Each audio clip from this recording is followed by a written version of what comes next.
بسم الله الرحمن الرحيم.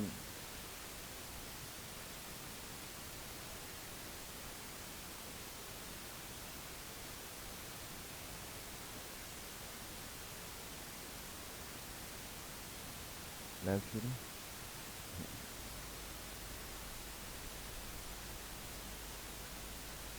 يا بني إسرائيل اذكروا نعمتي التي أنعمت عليكم وأني فضلتكم على العالمين واتقوا يوما لا تجزي نفس عن نفس شيئا ولا يقبل منها عدل ولا تنفعها شفاعة ولا هم ينصرون. وإذ ابتلى إبراهيم ربه بكلمات فأتمهن قال إني جاعلك للناس إماما قال ومن ذريتي قال لا ينال عهد الظالمين. صدق اللہ العظیم. یہ سورۃ البقرہ کی آیت نمبر 122 سے آج کا سبق شروع ہو رہا ہے. یا بنی اسرائیل، اس کے نیچے لکھیں ترغیب.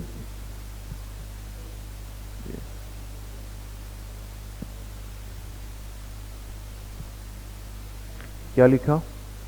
ترغیب. حاشیے پر لکھیں پہلا یا بنی اسرائیل باعتبار اجمالی عنوان اور موضوع کے تھا. دیکھیں ایک یا بنی اسرائیل پہلے بھی گزرا ہے نا، جو پہلا والا تھا نا، سب سے پہلا والا، وہ پہلا یا بنی اسرائیل باعتبار کس کے تھا؟ اجمالی عنوان و موضوع. دوسرا یا بنی اسرائیل اس اجمال کی تفصیل تھی. ٹھیک ہے نا؟ اب یہ تیسرا آ رہا ہے. دوسرا یا بنی اسرائیل اس اجمال کی تفصیل تھی، اور یہ تیسرا یا بنی اسرائیل خلاصہ اور نتیجہ تفصیل ہے. بات سمجھ رہے ہیں دوستو؟ تو پہلی دفعہ جب یا بنی اسرائیل فرمایا تو وہ عنوان تھا، ٹاپک تھا. دوسرے میں اس کی تفصیل تھی. تیسرے میں اب کیا ہے؟ خلاصہ ہے. یہ ایک طریقہ کار ہے. جیسے ایک بندہ تقریر کرتا ہے، جمعے کے دن آپ اگر بیان سنیں گے تو ائمہ حضرات جب بات شروع کرتے ہیں خطبے کے بعد تو کہتے ہیں کہ آج انشاءاللہ ہم بات کریں گے رمضان کے فضائل پر. تو یہ ایک عنوان اجمالاً بتا دیتے ہیں. پھر 20 منٹ 25 منٹ آدھا گھنٹہ اس پہ بات کر لیتے ہیں. آخر کے 1 منٹ پھر کہتے ہیں کہ ساری باتوں کا خلاصہ یہ نکلا کہ ہمیں یہ کرنا ہے اور یہ نہیں کرنا ہے. سمجھ گئے؟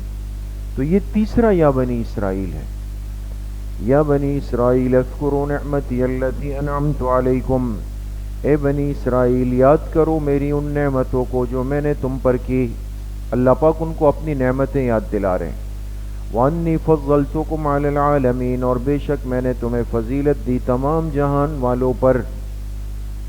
تمام جہان والوں پر تمہیں فضیلت دی. تو اس سے مراد کیا ہے دوستوں؟ تمام جہان والے اس زمانے کے اعتبار سے. بات سمجھ گئے؟ ایک جواب یہ ہے کہ اس زمانے میں پورا جو جہان تھا، جتنی امتیں، قومیں، فرق موجود تھے، اس میں ان کو فضیلت دی گئی. اور دوسرا جواب یہ کہ یہ فضیلت بعض مخصوص چیزوں کے اندر، چند چیزوں کے اندر دی گئی، کلی فضیلت نہیں ہے. وَاتَّقُوا يَوْمًا لَا تَجْزِي، لکھے ترہیب. ترہیب کہتے ہیں ڈرانے کو، ترغیب کہتے ہیں ابھارنے کو. ٹھیک ہے نا؟ وَاتَّقُوا ترہیب، وَاتَّقُوا ڈرو، یومن اس دن سے، لا تجزی نفس عن نفس شیئا، کوئی شخص کسی شخص کی طرف سے بدلہ نہیں دے سکے گا. ولا يقبل منها عدل، نہ اس کی طرف سے قبول کیا جائے گا عدل، کوئی معاوضہ بھی نہیں لیا جائے گا. ولا تنفعها شفاعت، نہ کوئی سفارش فائدہ دے سکے گی. ولا هم ينصرون، اور نہ ان کی مدد کی جا سکے گی. تو چھوٹنے اور چھڑانے کے جتنے ذرائع دنیا میں ہوتے ہیں آخرت میں وہ نہیں ہو سکیں گے. سمجھ میں آ گئے؟ وَإِذِ ابْتَلَىٰ إِبْرَاهِيمَ رَبُّهُ بِكَلِمَاتٍ فَأَتَمَّهُنَّ، لکھ کے تمہید برائے اس بات رسالت۔ اب بنی اسرائیل کا دور ختم ہو گیا، تفصیل سامنے آ گئی۔ اب جناب نبی کریم صلی اللہ علیہ وسلم کی رسالت کو ثابت کرنے کے لیے تمہید باندھی جا رہی ہے۔ سمجھ میں آ رہی ہے؟ تمہید برائے اس بات رسالت۔ دیکھیں، وَإِذِ ابْتَلَىٰ إِبْرَاهِيمَ رَبُّهُ، اور یاد کرو جب کہ ابراہیم علیہ السلام کو آزمایا ان کے رب نے بکلمات، چند کلمات کے ذریعے سے ان کا امتحان لیا۔ ابراہیمہ کے نیچے لکھے بانی کعبہ کی فضیلت۔ اللہ نے ابراہیم علیہ السلام کا امتحان لیا بکلمات، کس کے ذریعے سے؟ چند کلمات کے ذریعے سے۔ اب چند کلمات سے مراد بہت ساری باتیں ہیں، لیکن آسان خلاصہ یہ کہ یہ امتحان کس چیز کا تھا کہ والدین کی، بیوی بچوں کی، اور پھر ایک بیٹے کو ذبح کرنے کے لیے لٹانے کی، یہ ساری قربانیاں پیش کی انہوں نے۔ بات سمجھ میں آ گئی؟ تو یہ جو قربانیاں انہوں نے اپنی زندگی میں پیش کی، کس نے؟ حضرت ابراہیم علیہ السلام نے۔ ان قربانیوں کو اللہ نے تعبیر فرمایا لفظ کلماتن کے ساتھ۔ سمجھ میں آ گئے؟ تو جب امتحان لیا تو فَأَتَمَّهُنَّ، اس کے نیچے لکھے نتیجہ امتحان۔ اس امتحان کا نتیجہ کیا نکلا کہ فَأَتَمَّهُنَّ، وہ اس امتحان پہ پورا اتر آئے، امتحان پہ پورا اتر آئے۔ تو جب نتیجہ امتحان اچھا آیا، قال انی جاعلک للناس اماما، لکھے انعام، اللہ نے فرمایا میں آپ کو بنانے والا ہوں پوری انسانیت کے لیے اماما مقتدا۔ کیا بنانے والا ہوں؟ میں آپ کو مقتدا بنانے والا ہوں۔ اب مقتدا کا کیا مطلب؟ حاشیے پر لکھے یعنی بعد میں آنے والے تمام انبیاء آپ کی اولاد میں سے ہوں گے۔ بعد میں آنے والے تمام انبیاء آپ کی اولاد میں سے ہوں گے۔ تو دیکھیں، نسل پاک صاف چلے، اولاد میں اچھی اولاد نکل آئے، یہ بھی بڑی نعمت ہے۔ جس طرح انسان اپنے بڑوں پہ فخر کرتا ہے نا، اس طرح کبھی بڑے بھی اپنے چھوٹوں پہ فخر کرتے ہیں۔ جیسے آج کل لوگ کبھی فلاں جو ہے نا وہ ہمارے بھتیجے ہیں، فلاں ہمارے بھانجے ہیں، فلاں ہمارا پوتا ہے، فلاں ہمارا نواسا ہے۔ تو چھوٹے کے اچھے اعمال و عادات سے بھی بڑوں کو خوشی ہوتی۔ تو اللہ نے فرمایا ہم نے آپ کو انسانیت کا مقتدا بنا دیا، آپ سب کے امام بن گئے۔ قال ومن ذریتی، یہ مخلص بندے کی علامت ہے کہ وہ نعمت کے اندر صرف اپنی ذات کو نہیں لیتا، وہ اپنوں کو یاد رکھتا ہے۔ ابراہیم علیہ السلام نے فرمایا ومن ذریتی، اور اے اللہ میری اولاد میں سے اگر آپ نے مجھے مقتدا اور امام بنایا ہے تو میری اولاد کو بھی یہ نعمت دے دے، وہ بھی مقتدا رہے۔ قال، اس کے نیچے لکھے عصمت انبیاء، عصمت انبیاء۔ اللہ نے فرمایا لا ینال عہدی، نہیں پا سکیں گے میرے عہد کو۔ عہدی کے نیچے لکھے نبوت والا عہد۔ کون سا عہد؟ نبوت والا عہد۔ نہیں پا سکیں گے میرے عہد کو ظالمین، کون؟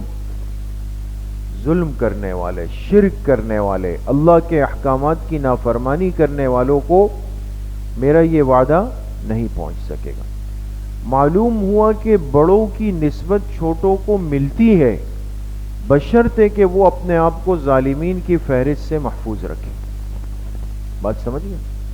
اگر اولاد بڑوں کے نقش قدم پر چلے گی تو بڑوں والا مقام بھی ضرور مل جائے گا ان کو۔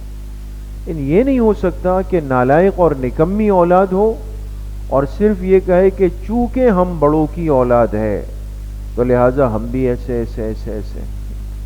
بات سمجھ میں آ گئی؟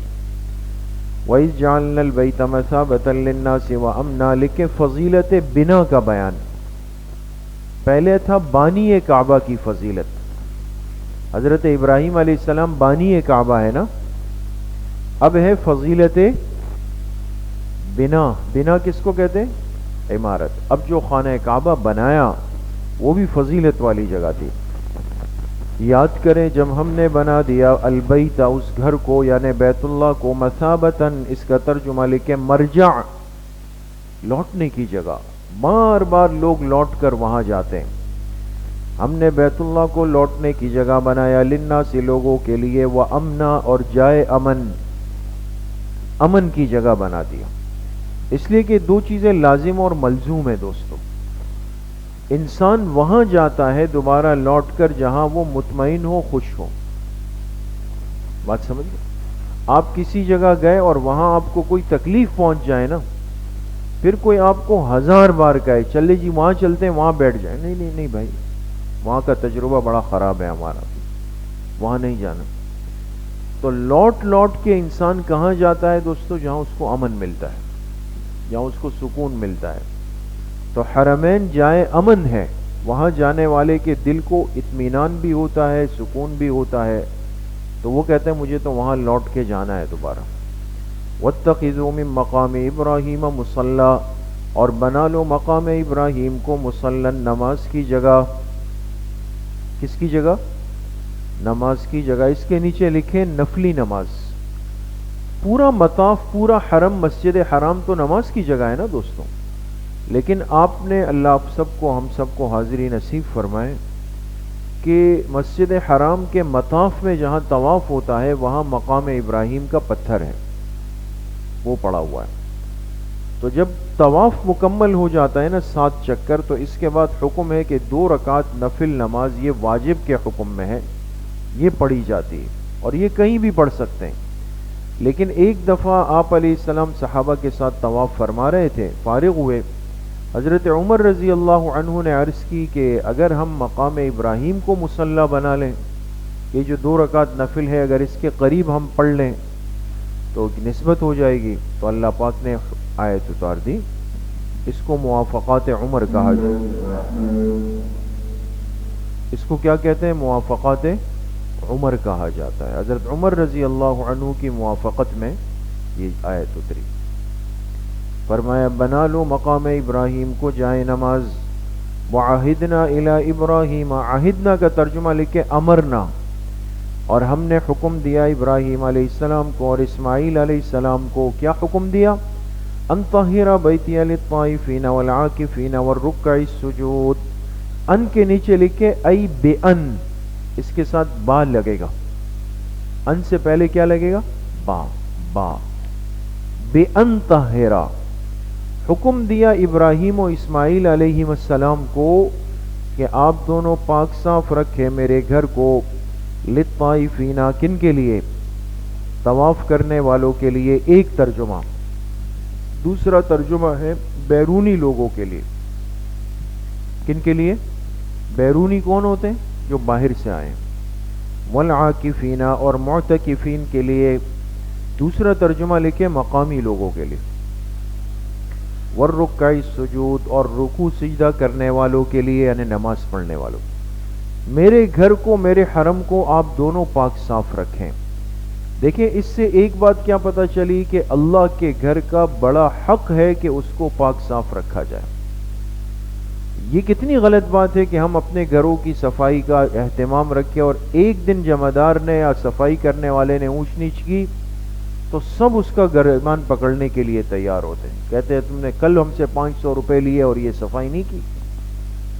لیکن مسجد آئے تو کسی کے جوتے الٹے پڑے ہوئے، ایک چپل یہاں پڑی ہوئی ہے، دھول پڑی ہوئی ہے، مٹی پڑی ہوئی ہے، دیواروں پہ جالے پڑ گئے ہیں، تو کسی کو کوئی احساس بھی نہیں ہوتا.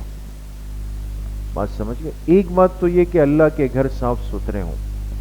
دوسری بات آپ غور کریں، اللہ حکم کن کو دے رہے ہیں؟ 2 پیغمبروں کو. یہ معمولی والد اور بیٹا نہیں ہے، دونوں پیغمبر تھے نا. معلوم ہوا کہ اللہ کے گھر کی صفائی بڑی سعادت ہے. یہ بڑے لوگوں کے حصے میں یہ کام آتا ہے. مسجد کا خادم بہت بڑا مقام رکھتا ہے دوستو، وہ معمولی نہیں ہوتا. آج تو ہم اس کو ایک کمزور فرد سمجھتے ہیں نا، جو آتا ہے اس کو پہلے دباتا ہے، اس پہ سب سے پہلا دباؤ اس پہ ڈالتا ہے کہ تم نے پنکھا بند نہیں کیا، وہ بند نہیں کیا، یہ بند نہیں. یہ وہ فرد مسجد کے عملے سے لڑتا ہے جو بیچارہ گھر میں سب سے کمزور ہوتا ہے. یہ یاد رکھیں. مسجد میں شور وہ مچائے گا جو گھر سے پٹ کے آیا ہوتا ہے بیوی سے. صاف کہہ رہا ہوں, بالکل ایسا ہی ہے. جو گھر کا بزدل ہوتا ہے نا, یہ مسجد میں شیر بنا ہوا نظر آئے گا. اور جو حقیقت کا صحیح بہادر آدمی ہوگا, یہ مسجد اور مسجد کے عملے کے ایک ایک فرد کا احترام کرے گا. یہ سب چیزیں عزت کی ہوتی ہے. بات سمجھئے؟ تو ویسے ہی گھر میں کچھ بھی نہیں بول سکتا, جگہ کونا پکڑ رہا ہوتا ہے کہ کوئی مجھ پہ برس نہ جائے. اور مسجد آئے گا تو پھر کبھی مؤذن کو تنگ کرے گا, کبھی خادم کو تنگ کرے گا, اور اگر امام بھی کمزور ہو ہماری طرح ڈھیلا سا, تو اس کا بھی گلا پکڑ لے گا کہ آپ نے لمبی تلاوت کر لی ہے, آج آپ نے چھوٹی کر لی ہے, آپ نے رکوع میں ہماری 3 تسبیحات پوری نہیں ہوئی تھی اور آپ نے ایسا کر لیا. بات سمجھ گئے؟ تو یہ کمزوریاں بھی آ جاتی ہے. تو اللہ کے گھر کی صفائی کا حکم اللہ اپنے خاص بندوں کو دیتے ہیں, ہر ایک کے حصے میں نہیں آتی. وَإِذْ قَالَ إِبْرَاهِيمُ رَبِّ اجْعَلْ هَٰذَا بَلَدًا آمِنًا, لکھیں ادعیہ ابراہیمیہ, حضرت ابراہیم علیہ السلام کی دعائیں دیکھیں دوستو, ادعیہ. وَإِذْ قَالَ إِبْرَاهِيمُ, اور یاد کریں جب کہا ابراہیم علیہ السلام نے, رب اجعل, اے میرے رب بنا دیجئے, ہذا بلدن آمنا, لکھے دعا نمبر 1, اے اللہ بنا دیجئے اس شہر کو امن کا گہوارہ, امن کی جگہ بنا دیجئے. بات سمجھ گئے؟ سب کچھ ہو لیکن شہر میں امن و امان نہ ہو, سکون ختم ہو جائے گا. نہ کوئی کاروبار کرے گا, نہ کوئی بچوں کو تعلیمی اداروں میں بھیجے گا, نہ کوئی نماز پڑھنے آئے گا, کچھ بھی نہیں ہوگا. لوگ پریشان گھوم رہے ہوں گے. آج جس طرح کے حالات ہیں, لوگ کہتے ہیں بھئی موبائل جیب میں ڈال کے نہ جائیں, زیادہ پیسے جیب سے ڈال کے نہ جائیں. شادی کے لیے جا رہے ہیں, کہتے ہیں بھئی مصنوعی زیورات پہن کے جائیں. بینک کوئی گیا تو بیچارہ باہر نکلتے ہوئے جتنے اس کو دعائیں یاد ہوتی ہے وہ پڑھتا ہے, پھر دائیں بائیں دیکھتا ہے کوئی مجھے دیکھ تو نہیں رہا. تو یہ کیا زندگی ہو گئی؟ یہ تو کوئی زندگی نہیں ہے. بات سمجھیں کہ انسان غیر محفوظ ہو جائے. تو ابراہیم علیہ السلام نے دعا کی کہ اللہ میرے شہر کو امن کی جگہ بنا دیجیے. دوسرا, ورزق اہلہ من الثمرات, دعا نمبر 2, یہاں کے رہنے والوں کو رزق دے دیجئے پھلوں کے ساتھ. کمال لے کے من الثمرات فرمایا, کس کے ساتھ؟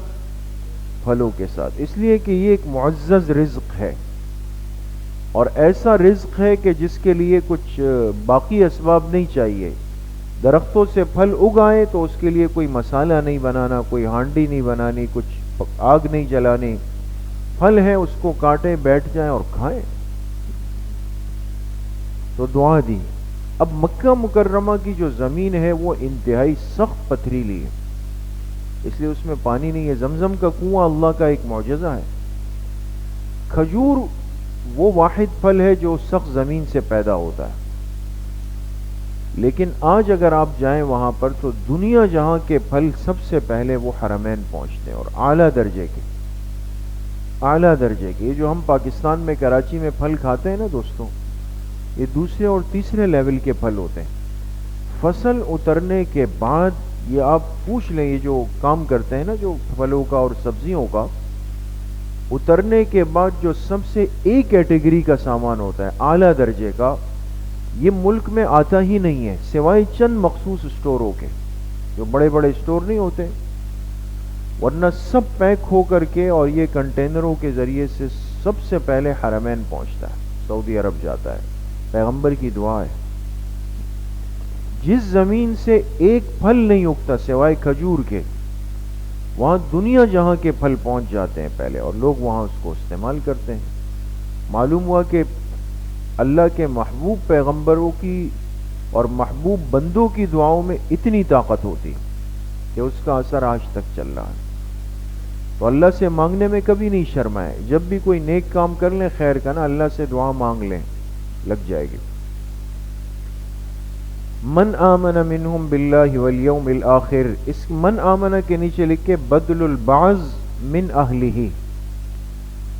یہ من آمن یہ کیا بنے گا؟ بدل البعض بنے گا. اور کس سے بنے گا؟ اہلہ سے بنے گا, من اہلہ سے بنے گا. یہ پھلوں کا رزق کس کو مل جائے؟ فرمایا جو ان میں سے ایمان لائے اللہ پہ اور آخرت کے دن پر ایمان لے آئے. تو اب سوال یہ آیا کہ ابراہیم علیہ السلام نے جب اللہ سے دعا کی تو پھر کیوں یہ قید لگائی کہ ایمان والوں کو ملے اور ایمان نہ لانے والوں کو نہ ملے؟ بات سمجھ رہے؟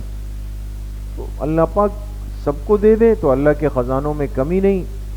ابراہیم علیہ السلام کی یہ جو تخصیص ہے، یہ جو قید لگا رہے نا کہ جو ایمان لائے اس کو مل جائے، تو اس کی وجہ کیا ہے؟ تو فرمایا مفسرین نے کہ چونکہ اس سے کچھ پہلے ابراہیم علیہ السلام نے اللہ سے دعا کی تھی کہ اللہ میری اولاد میں بھی امامت چلا دے، تو اللہ نے جواب دیا تھا کہ لا ینال عہد الظالمین، میں ضرور دوں گا لیکن ظالموں کو میری نعمتیں نہیں پہنچتی.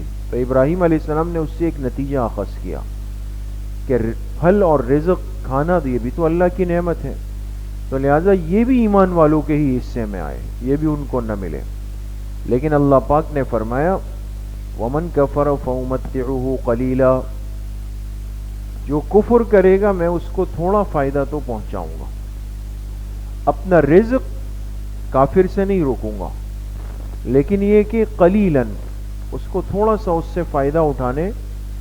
قلیلاً اس لیے فرمایا کہ کافر نعمتیں استعمال کر کے شکر ادا نہیں کرتا تو وہ نعمت قلیل رہ گئی اس کے لیے، اور مومن تھوڑی سی بھی استعمال کر لے لیکن کیا کرتا ہے؟ شکر ادا کرتا ہے، تو وہ کثیر بن جاتی ہے اس کے حق میں. اللہ نے فرمایا جو کفر کرے گا میں اس کو فائدہ پہنچاؤں گا قلیلاً تھوڑا سا، ثم اضطرہ الی عذاب النار، پھر میں اس کو کھینچ کے لاؤں گا جہنم کے عذاب کی طرف. وبئس المصیر، اور کیا ہی برا ٹھکانہ ہے. سمجھ گئے؟ کیا ہی برا ٹھکانہ ہے. وَإِذْ يَرْفَعُ إِبْرَاهِيمُ الْقَوَاعِدَ، لکھے اخلاص بانی، اخلاص بنیاد رکھنے والے اور تعمیر کرنے والے کا اخلاص کس درجے کا تھا. فرمایا یاد کرے جب یہ اٹھا رہے تھے ابراہیم علیہ السلام القواعد، بنیادیں. کیا اٹھا رہے تھے؟ بنیادیں اٹھا رہے تھے. من البیت، اللہ کے گھر کی. و اسماعیل، اور اسماعیل علیہ السلام بھی، دونوں جب بنیادیں اٹھا رہے تھے. اب یہاں ایک نقطے کی بات سمجھیں. اصولاً ہوتا یہ ہے کہ جب ایک فعل کے فاعل دو ہوں تو دونوں کا نام ساتھ آتا ہے. ضرب زید و عمر، جاء زید و بکر، ہے نا؟ یہاں بھی فاعل دو تھے، دو تعمیر کے کام میں دو حضرات شریک تھے، ابراہیم علیہ السلام اور بیٹے اسماعیل.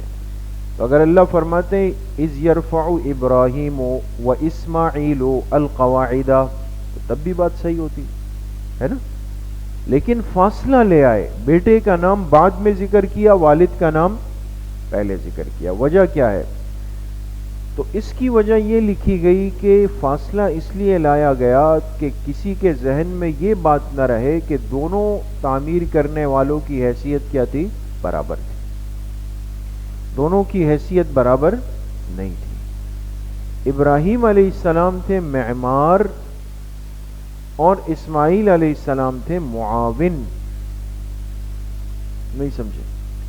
آپ نے دیکھا ہوگا لوگ کام کراتے ہیں، کہتے ہیں مستری آئے ہیں اور مزدور لائے ہیں اپنے ساتھ، تو اصل کون ہوتا ہے؟ مستری اصل وہ ہوتا ہے. باقی مزدور جو ہوتے ہیں وہ گارا بنا کے اس کو دیتے ہیں، وہ ان کو ترتیب دیتا ہے یہ. تو اصل معمار تو کون ہے؟ حضرت ابراہیم علیہ السلام. اور حضرت اسماعیل علیہ السلام ان کے لیے بمنزلہ معاون کے تھے. یہ اشارہ کرنے کے لیے اللہ پاک نے لفظوں میں فاصلہ رکھ دیا. ربنا تقبل منا، اس سے پہلے نکالے یقولون. اب جب بیت اللہ کی تعمیر کر رہے ہیں، اس کی دیواریں اٹھا رہے ہیں، دیکھیں ایک نیک کام ہو رہا تھا. اور یہ اصول ہے کہ کسی بھی کار خیر کے کرتے ہوئے بندہ جب دعا مانگتا ہے اللہ اس کو قبول فرما دیتے. تو ساتھ ساتھ دعائیں بھی چل رہی ہے. یقولون، کہنے لگے ربنا تقبل منا، اے ہمارے رب اس کو ہماری طرف سے قبول فرما لے. آپ غور کریں دوستوں، کرنے والے دونوں پیغمبر ہیں اور کر کیا رہے؟ اپنا گھر نہیں بنا رہے، اللہ کا. لیکن اس اتنے بڑے کام میں بھی ان کو خطرہ کس چیز کا تھا؟ کہ ایسا نہ ہو کہ ہمارا اخلاص متاثر ہو اور یہ کام قبول ہی نہیں ہو. سمجھ میں آ گئے؟ تو دیکھیں مومن جب بھی کوئی کام کرتا ہے اسے سب سے بڑی فکر جو ہوتی ہے وہ قبولیت کی ہوتی ہے. کس کی ہوتی ہے؟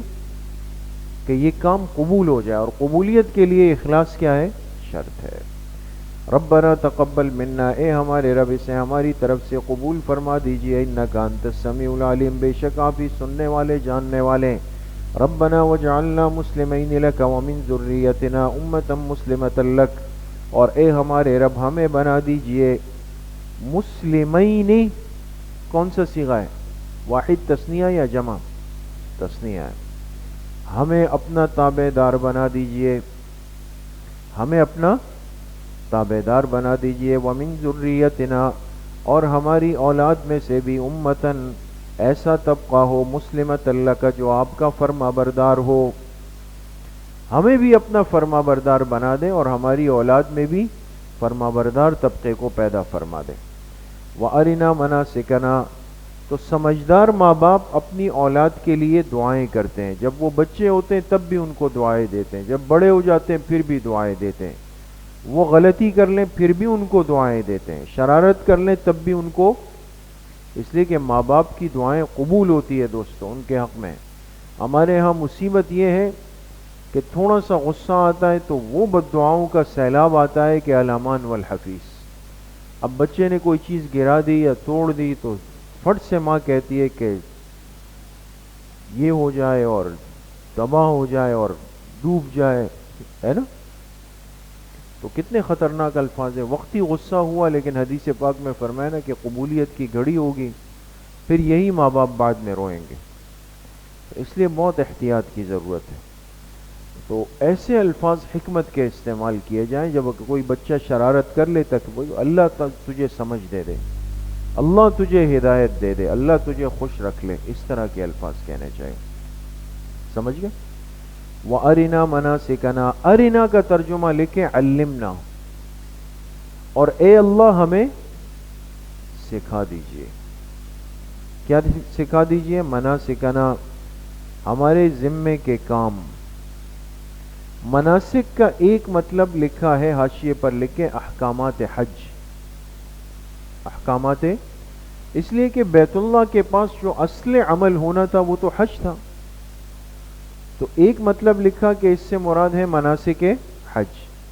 دوسرا مطلب لکھا کہ مناسک سے مراد کیا ہے دوستو؟ طریقہ عبادت. طریقہ, ہمیں ہماری عبادت کا انداز اور طریقہ سکھا دیجئے.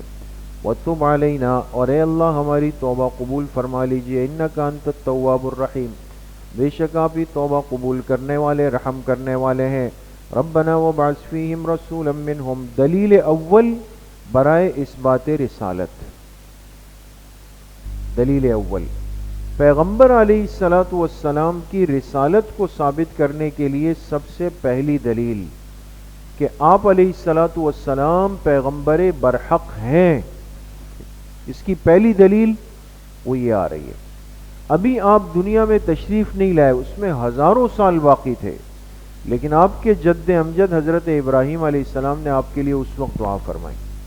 ربنا, اے ہمارے رب, وابعث فیہم رسولا منہم, بھیج دیجئے, فیہم, ان میں, ان سے مراد مکہ والوں میں, ان میں بھیج دیجئے رسولاً, ایک شان والا رسول. رسولاً کے نیچے لکھیں تنکیر برائے تعظیم. رسولاً نکرہ ہے نا, تو یہ تنکیر کیا ہے؟ برائے تعظیم ہے. ایک رسول بھیج دیجئے, منہم, جو انہی میں سے ہو. منہم کے نیچے لکھیں بشریت رسول. معلوم ہوا کہ پیغمبر قوم میں سے آتا ہے. پیغمبر کیا ہوتا ہے؟ قوم میں سے ہی آتا ہے, امت میں سے ہی آتا ہے.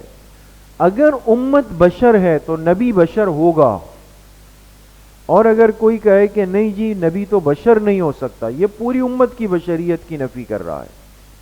بات سمجھ میں آ گئی؟ منہم, اے اللہ جو رسول آئے انہی میں سے ہو. منہم, تو نوع امت کیا ہے؟ بشریت ہے نا دوست, انہی میں سے آ جائے. یتلو علیہم آیاتکا، اس کے نیچے لکھے اوصاف رسول یا فرائض رسول صلی اللہ علیہ وسلم. آپ علیہ السلام کے اوصاف یا فرائض کا اب بیان آ رہا ہے. جو رسول اس جگہ پیدا ہوگا اس میں کیا صفات ہونی چاہیے، ابراہیم علیہ السلام نے وہ بھی بیان کی اللہ کے سامنے. یتلو علیہم آیاتک لکھے فریضہ نمبر 1، یہ ان لوگوں کو آپ کی آیتیں پڑھ کے سنائے، قرآن کی تلاوت کرے گا. معلوم ہوا کہ تلاوت قرآن مستقل فرائض رسول کے اندر شامل ہے. سمجھ گئے؟ تو بہت بڑے طبقے کو یہ اشکال بھی ہے، گلہ بھی ہے، شکوہ بھی ہے، ناراضگی بھی ہے، اعتراض بھی ہے کہ بھئی یہ جو آپ کے مدارس کے اندر یہ لاکھوں بچے پڑھ رہے ہیں یہ تو صرف الفاظ قرآن پڑھ رہے ہیں، آپ ان پہ سالوں لگاتے ہیں، وہ الفاظ یاد کرتے ہیں لیکن ان کو الحمدللہ رب العالمین کا ترجمہ بھی نہیں آتا. تو وہ کہتے ہیں بغیر سمجھے ہوئے قرآن کے پڑھنے کا کوئی فائدہ. ہم کہتے ہیں سب سے بڑا فائدہ یہ ہے کہ یہ پیغمبر کے فرائض میں سے سب سے پہلا فریضہ تھا کہ وہ اللہ کی کتاب کی تلاوت کرنے والا ہو. اور تلاوت اس کو کہا جاتا ہے کہ جس میں صرف زبان کی قرات ہو، فہم اس میں شامل، فہم آگے مستقل آ رہا ہے. ایسا رسول بھیج دے جو ان کو آپ کی آیتیں پڑھ کر سنائے. وَيُعَلِّمُهُمُ الْكِتَابَ فریضہ نمبر 2، اور ان کو کتاب کی تعلیم بھی دیں، کتاب سکھائے بھی. وَالْحِكْمَةَ فریضہ نمبر 3، اور ان کو حکمت کی تعلیم دے. حکمت لکھیں سنت نبوی، سنت نبوی. وَيُزَكِّيهِمْ فریضہ نمبر 4، اور ان کا تزکیہ بھی کریں. تزکیہ نفس، اصلاح نفس جس کو کہا جاتا ہے، وہ بھی ان کے لیے کرے گا. تو بات بالکل صاف ہے دوستو کہ پیغمبر علیہ الصلوۃ والسلام کی بعثت کے اندر یہ سارے معاملات شامل تھے کہ آپ ظاہری قرآن بھی امت کو سکھائیں، قرآن کے مضامین و مفاہیم بھی سکھائیں، ان کو سنت کی تلقین اور ترغیب بھی دیں، اور ان کا تزکیہ نفس، اصلاح باطن بھی آپ کریں گے. اس لیے حضرت شیخ الحدیث مولانا زکریا صاحب رحمۃ اللہ علیہ نے اس پر باقاعدہ تحریر فرمائی کہ مدارس کے اندر تزکیہ نفس کو مستقل جگہ دینے کی ضرورت ہے. بات سمجھ گئے؟ یہ تو بعد میں نقصان ہو گیا نا کہ مدرسے کا وجود خانقاہ سے الگ کر دیا گیا، اور ہمارے ذہنوں میں یہ کہ جیسے مدرسے کے لیے ایک کمرہ ہو، عمارت ہو، خانقاہ کے لیے بھی کوئی جگہ ہو. حالانکہ نہیں ہے دوستو ایسا. مسجد مرکز ہے. اس مسجد میں جیسے نماز قائم ہوگی، اسی مسجد میں تعلیم کے حلقے ہوں گے، اسی مسجد میں ذکر کے بھی حلقے ہوں گے. بات سمجھ گئے؟ تو ہمارے اکابر علماء دیوبند نے تعلیم کے ساتھ تزکیے کی بھرپور فکر کی، اور جو طلبہ اساتذہ ہوتے تھے جس طرح وہ علماء بن کے نکلتے تھے وہ ذاکرین بھی ہوتے تھے، پاک صاف ہو کے نکلتے تھے. اس لیے فرمایا نا کہ جب دارالعلوم دیوبند سے ایک طالب علم فارغ ہو کے نکلتا تھا تو وہ کہتے تھے ہمیں ایسا لگتا تھا جیسے ہم اعتکاف سے باہر آئے. تو اب مصیبت یہ ہے کہ اب مدارس کے اندر مجالس ذکر نہیں ہوتی، یا اگر ہوتی ہے تو طلبہ ماشاءاللہ سے پھر وہ کہتے ہیں چلے بھائی استاذ بھی فارغ ہے تو یہ بیٹھ گئے ہیں، ہم تو فارغ نہیں.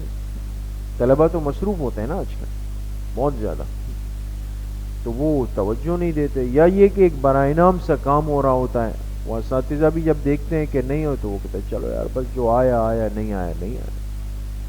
فرق ہوتا ہے دوستو، فرق ہوتا ہے. ہمارے حضرت والد صاحب رحمۃ اللہ علیہ فرمایا کرتے تھے ہمیں، وہ 1974 میں دارالعلوم کراچی سے فارغ تھے ہمارے والد صاحب رحمۃ اللہ علیہ، اور حضرت مفتی شفیع صاحب رحمۃ اللہ علیہ کے خاص شاگرد تھے.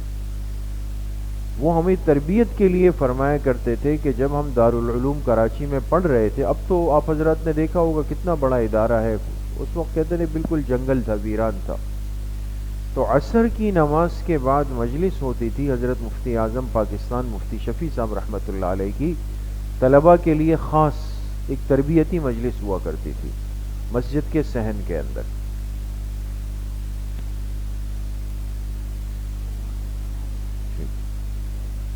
سیٹنگ صحیح ہے.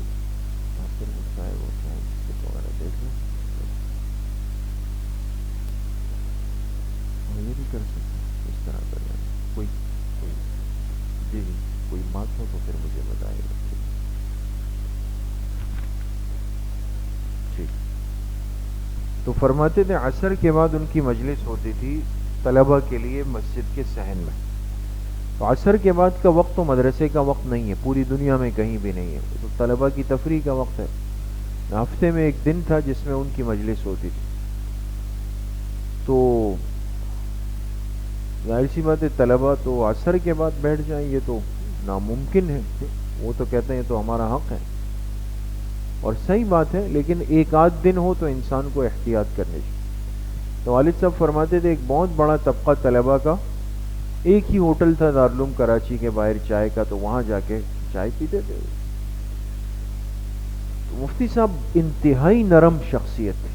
تو باقی اساتذہ ان سے کہتے تھے کہ حضرت ایسا کرتے ہیں کہ یہ ایک دن عصر کی نماز کے بعد ایسا کریں گے, ہم مدرسے کا گیٹ ایک دن کے لیے بند کریں گے, آپ کی مجلس ہو جائے گی, پھر طلبہ چلے جائے, ورنہ تو نہیں بیٹھتے. مفتی صاحب فرماتے تھے نہیں بھائی, اصلاح اس کو نہیں کہتے جس میں اجبار ہو کہ میں زبردستی کروں, جو آئے گا وہ آ جائے گا, نہیں آئے گا وہ نہیں آئے گا.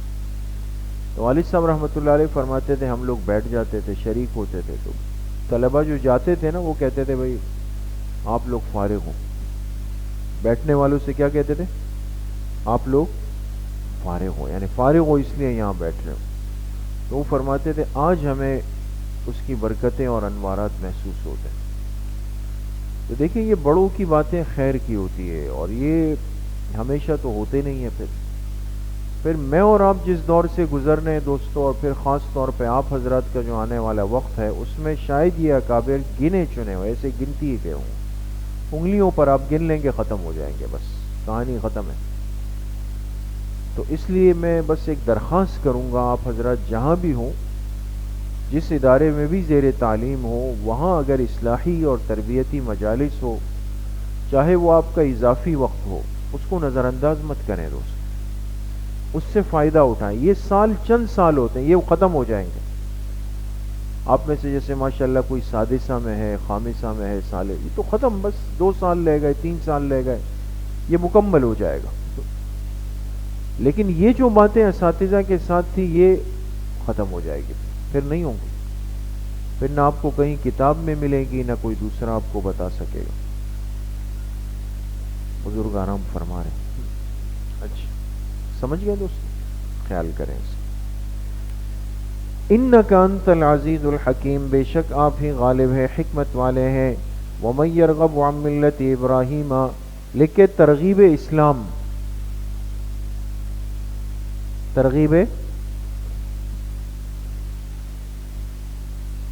کون شخص ہے جو اعراض کرے گا ملت ابراہیمی سے.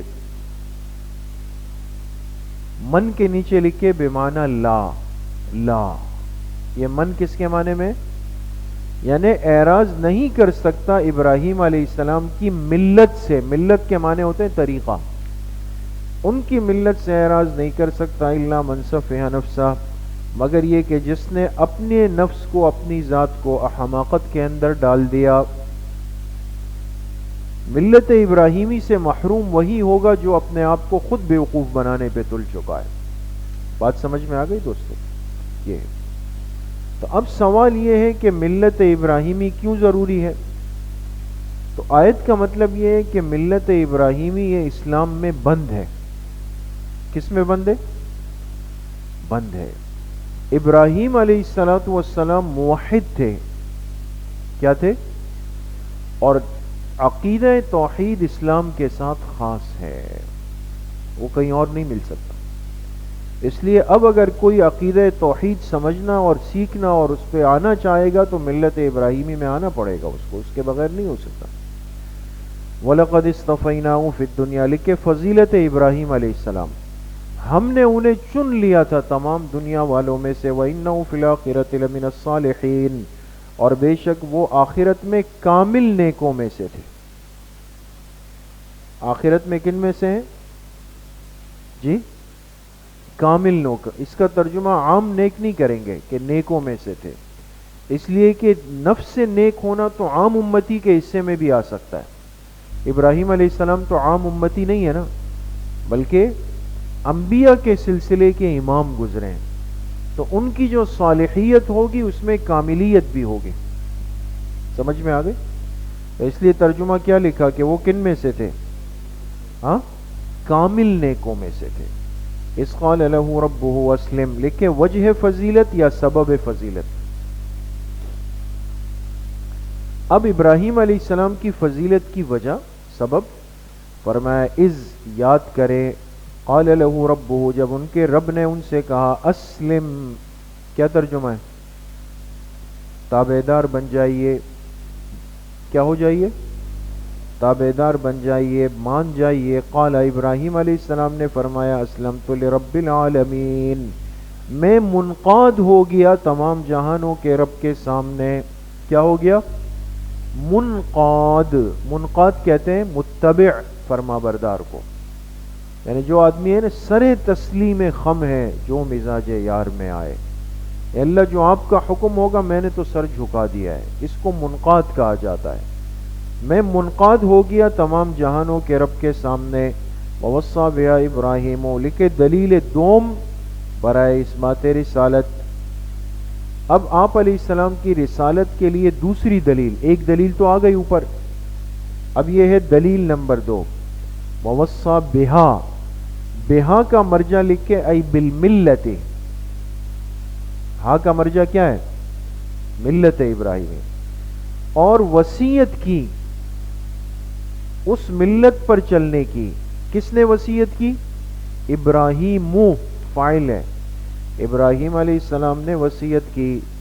کن کو کی؟ بنی ہی، اپنے بیٹوں کو، اولاد کو. ویعقوب، اور یعقوب علیہ السلام نے بھی وصیت کی. 2 پیغمبروں کے نام لیے، اس لیے کہ دونوں سے ایک بڑا نیک سلسلہ چلا ہے. ابراہیم علیہ السلام سے تو پوری ملت ابراہیمی کی بنیاد پڑی، اور یعقوب علیہ السلام سے بنی اسرائیل کا سلسلہ چلا. تو یہود کا جو جتنے پیغمبر تھے وہ ان میں سے آئے. تو ابراہیم علیہ السلام نے بھی اپنے بیٹوں کو نصیحت کی، یعقوب علیہ السلام نے بھی کیا کی؟ بیٹوں کو نصیحت کی کہ یہ جو ہمارے پاس ملت کا طریقہ ہے ابراہیمی کا، اس کو مت چھوڑنا. یا بنی ان اللہ اصطفیٰ، لکھے تشریح وصیت. وہ نصیحت کیسے کی؟ دیکھیں قرآن اتنی تربیت کرتا ہے. پہلے ماں باپ کو یہ سمجھایا کہ جو نیک سمجھدار صالحین ماں باپ ہوتے ہیں یہ اپنی اولاد کے ایمان عقیدے کی فکر زندگی میں کرتے ہیں. سمجھ گئے؟ دوسری بات کہ فکر کیسے کریں گے؟ فرمایا یا بنیا، ابراہیم علیہ السلام نے فرمایا اے میرے پیارے بیٹو، ان اللہ اصطفیٰ لکم الدین، بے شک اللہ نے چن لیا تمہارے لیے اس دین کو. دین کے نیچے لکھے اسلام. اللہ نے تمہارے لیے اس دین کو چن لیا. فلا تموتن الا وانتم مسلمون، ہرگز تمہاری موت نہ آئے مگر یہ کہ تم حالت اسلام میں ہو. ماں باپ کو سب سے پہلے اپنے اولاد کی ایمان اور عقیدے کی فکر ہونی چاہیے کہ ان کی کس کیفیت کے اندر جی رہے اور کس کیفیت کے اندر چل رہے ہیں. ام کنتم شہداء، اس کے نیچے لکھے زجر. کیا لکھے؟ زجر. اب مسئلہ یہ تھا کہ حضور علیہ السلام نے مدینہ منورہ میں یہود کو اسلام کی دعوت دی، اور یہود وہ ہیں جو 1 نمبر کے کذاب اور جھوٹے ہیں. یعنی ان کے لیے بائیں ہاتھ کا کام ہے کوئی جھوٹ بنا کر کے اس پہ ایسا اپنے آپ کو سچا پیش کرنا کہ جیسے دودھ کے دلے ہوئے یہ لوگ. تو آپ علیہ السلام نے جب ان کو دعوت دی کہ میں آخری پیغمبر ہوں، اس کے بغیر نجات نہیں، تو انہوں نے جواب میں کیا کہا؟ کہنے لگے اصل میں ہماری ایک مجبوری ہے. ہماری ایک، اچھا بھئی کیا مجبوری ہے؟ کہنے حضرت یعقوب علیہ السلام تھے نا جو ہمارے پیغمبر بڑے، وہ جب دنیا سے جا رہے تھے تو انہوں نے ایک وصیت کی تھی کہ میرے مرنے کے بعد، دنیا سے جانے کے بعد یہودیت کو چھوڑنا نہیں، اس پر ڈٹے رہنا. یہ سچ بول رہے ہیں جھوٹ بول رہے ہیں؟ جھوٹ بول رہے ہیں اپنی طرف سے، بس بات بنانی تھی نا. تو اللہ پاک نے ان کی اس جھوٹی بات کو رد فرمایا کہ حضرت یعقوب علیہ السلام نے یہ وصیت کی، ان کو گزرے ہوئے ہزاروں سال گزر گئے، تم لوگ کھڑے تھے وہاں پہ؟ تمہیں کہا تھا؟ دیکھیں، ام کنتم شہداء، کیا تم لوگ موجود تھے؟ تم کا اشارہ کس کی طرف ہے؟ یہود موجود، جو موجودہ یہودی تھے، کیا تم موجود تھے؟ اذ حضر یعقوب الموت، جب یعقوب علیہ السلام کی موت کا وقت آیا، اذ قال لبنیہ، یاد کرو جب انہوں نے اپنے بیٹے سے کہا۔ اب اللہ جواب دے رہے ہیں، ہم تمہیں بتاتے ہیں کہ یعقوب علیہ السلام نے کیا وصیت کی تھی۔ جب انہوں نے اپنے بیٹوں سے کہا ما تعبدون من بعدی، میرے بعد کس کی عبادت کرو گے؟ قالوا نعبد الہک، بیٹوں نے کہا کہ ابا جان ہم عبادت کریں گے الہک، کس کی؟ آپ کے معبود کی۔ آپ نے جس کو معبود کہا اللہ پاک کو، ہم بھی اسی کی عبادت کریں گے۔ وَإِلَٰهَ آبَائِكَ، اور جو آپ کے آباء و اجداد کے معبود تھے۔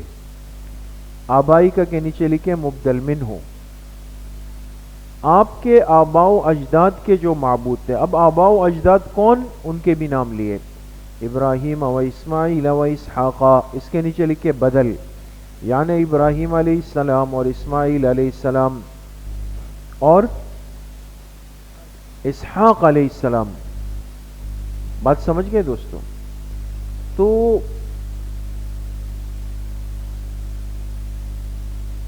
ان کا نام بھی لے لیا تاکہ کسی کو یہ اشتباہ نہ رہے کہ بھئی وہ بڑے کون تھے۔ تو فرمایا کہ جو آپ کے معبود اور آپ کے آباء و اجداد کے معبود تھے، الہا واحدہ، الہن یہ بدل بنے گا دوستو الہک سے۔ کس سے؟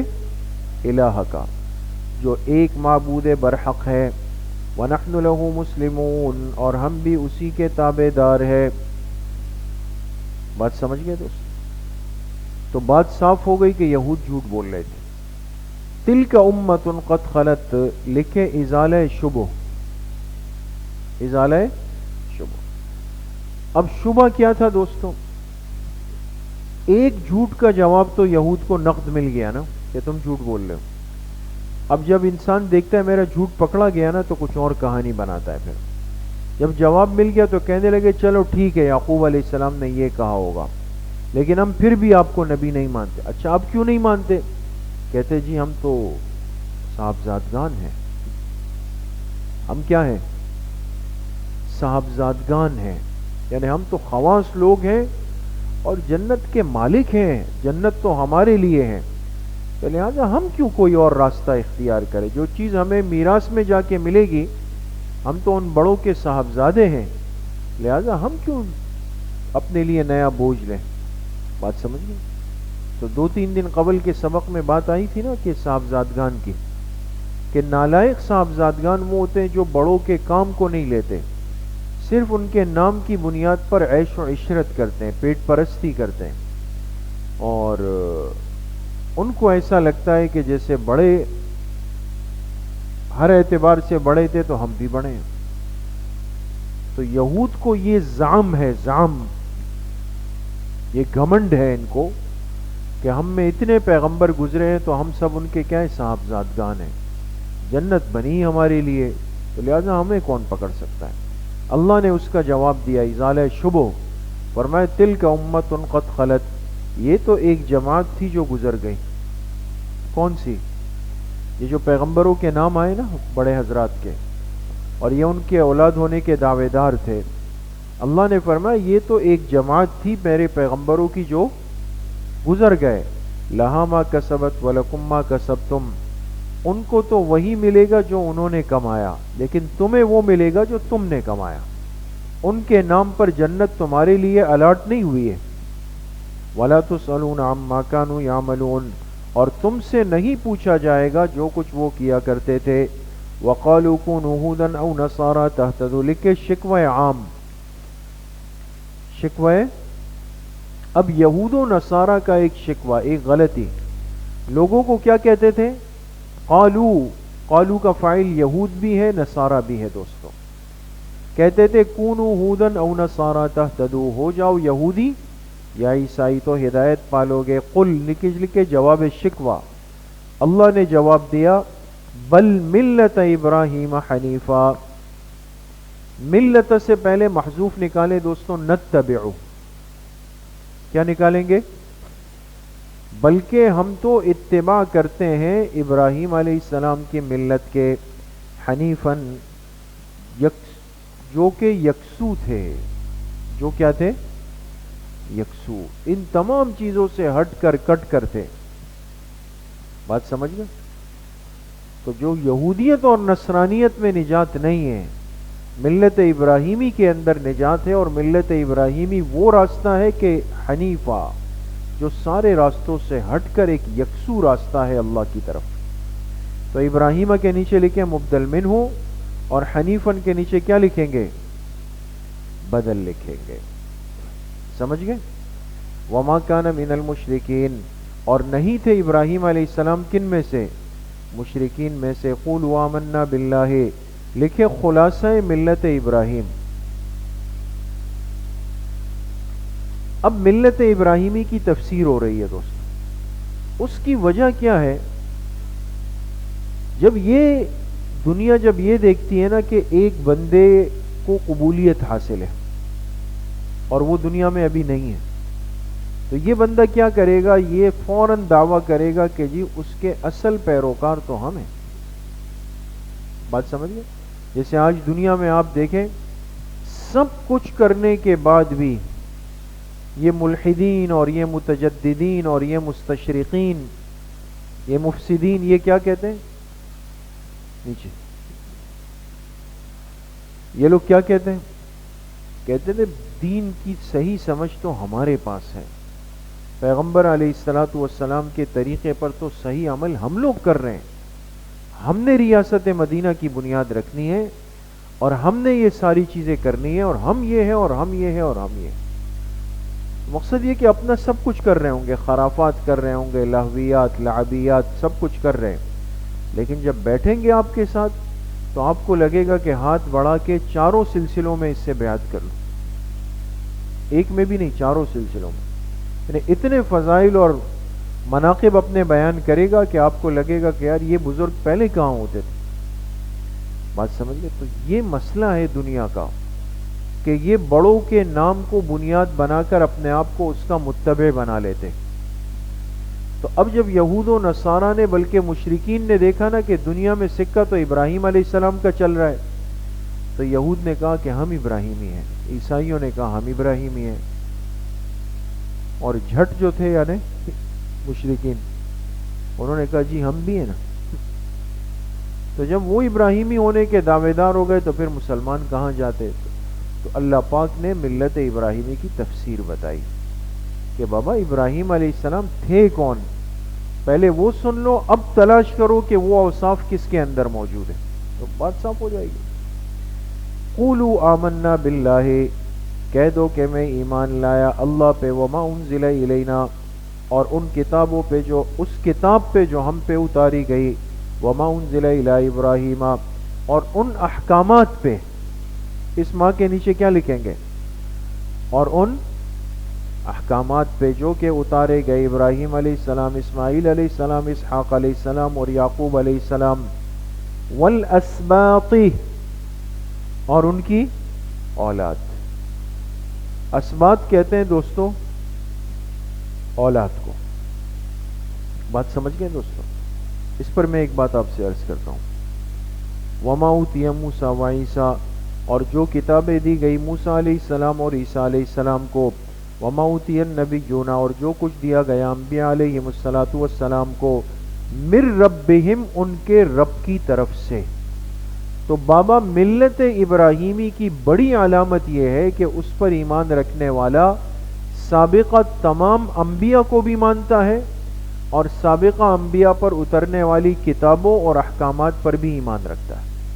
اب دیکھ لو کہ یہود کتنا پیغمبروں کو مانتے ہیں، عیسائی کتنا مانتے ہیں، اور مشرکین کتنا مانتے ہیں. لا نفرق بین احد منہم، لکھے کیفیت ایمان.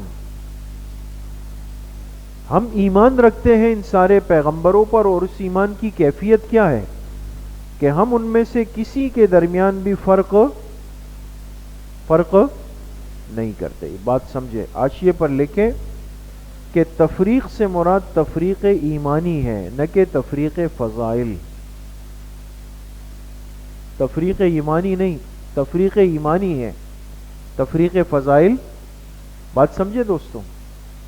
دیکھیں، ایک ہوتا ہے کسی کو ماننا، اور ایک ہوتا ہے فضائل کے اور مراتب کے اندر فرق کرنا۔ بھئی ہم تمام صحابہ پر ایمان رکھتے ہیں نہیں رکھتے؟ رکھتے ہیں نا، لیکن باعتبار فضیلت کے سب سے زیادہ اول نمبر پہ کس کو مانتے ہیں؟ حضرت ابوبکر صدیق۔ تو تفریق ایمانی صحابہ میں ہم کوئی نہیں کرتے، لیکن تفریق فضائل تو ہے۔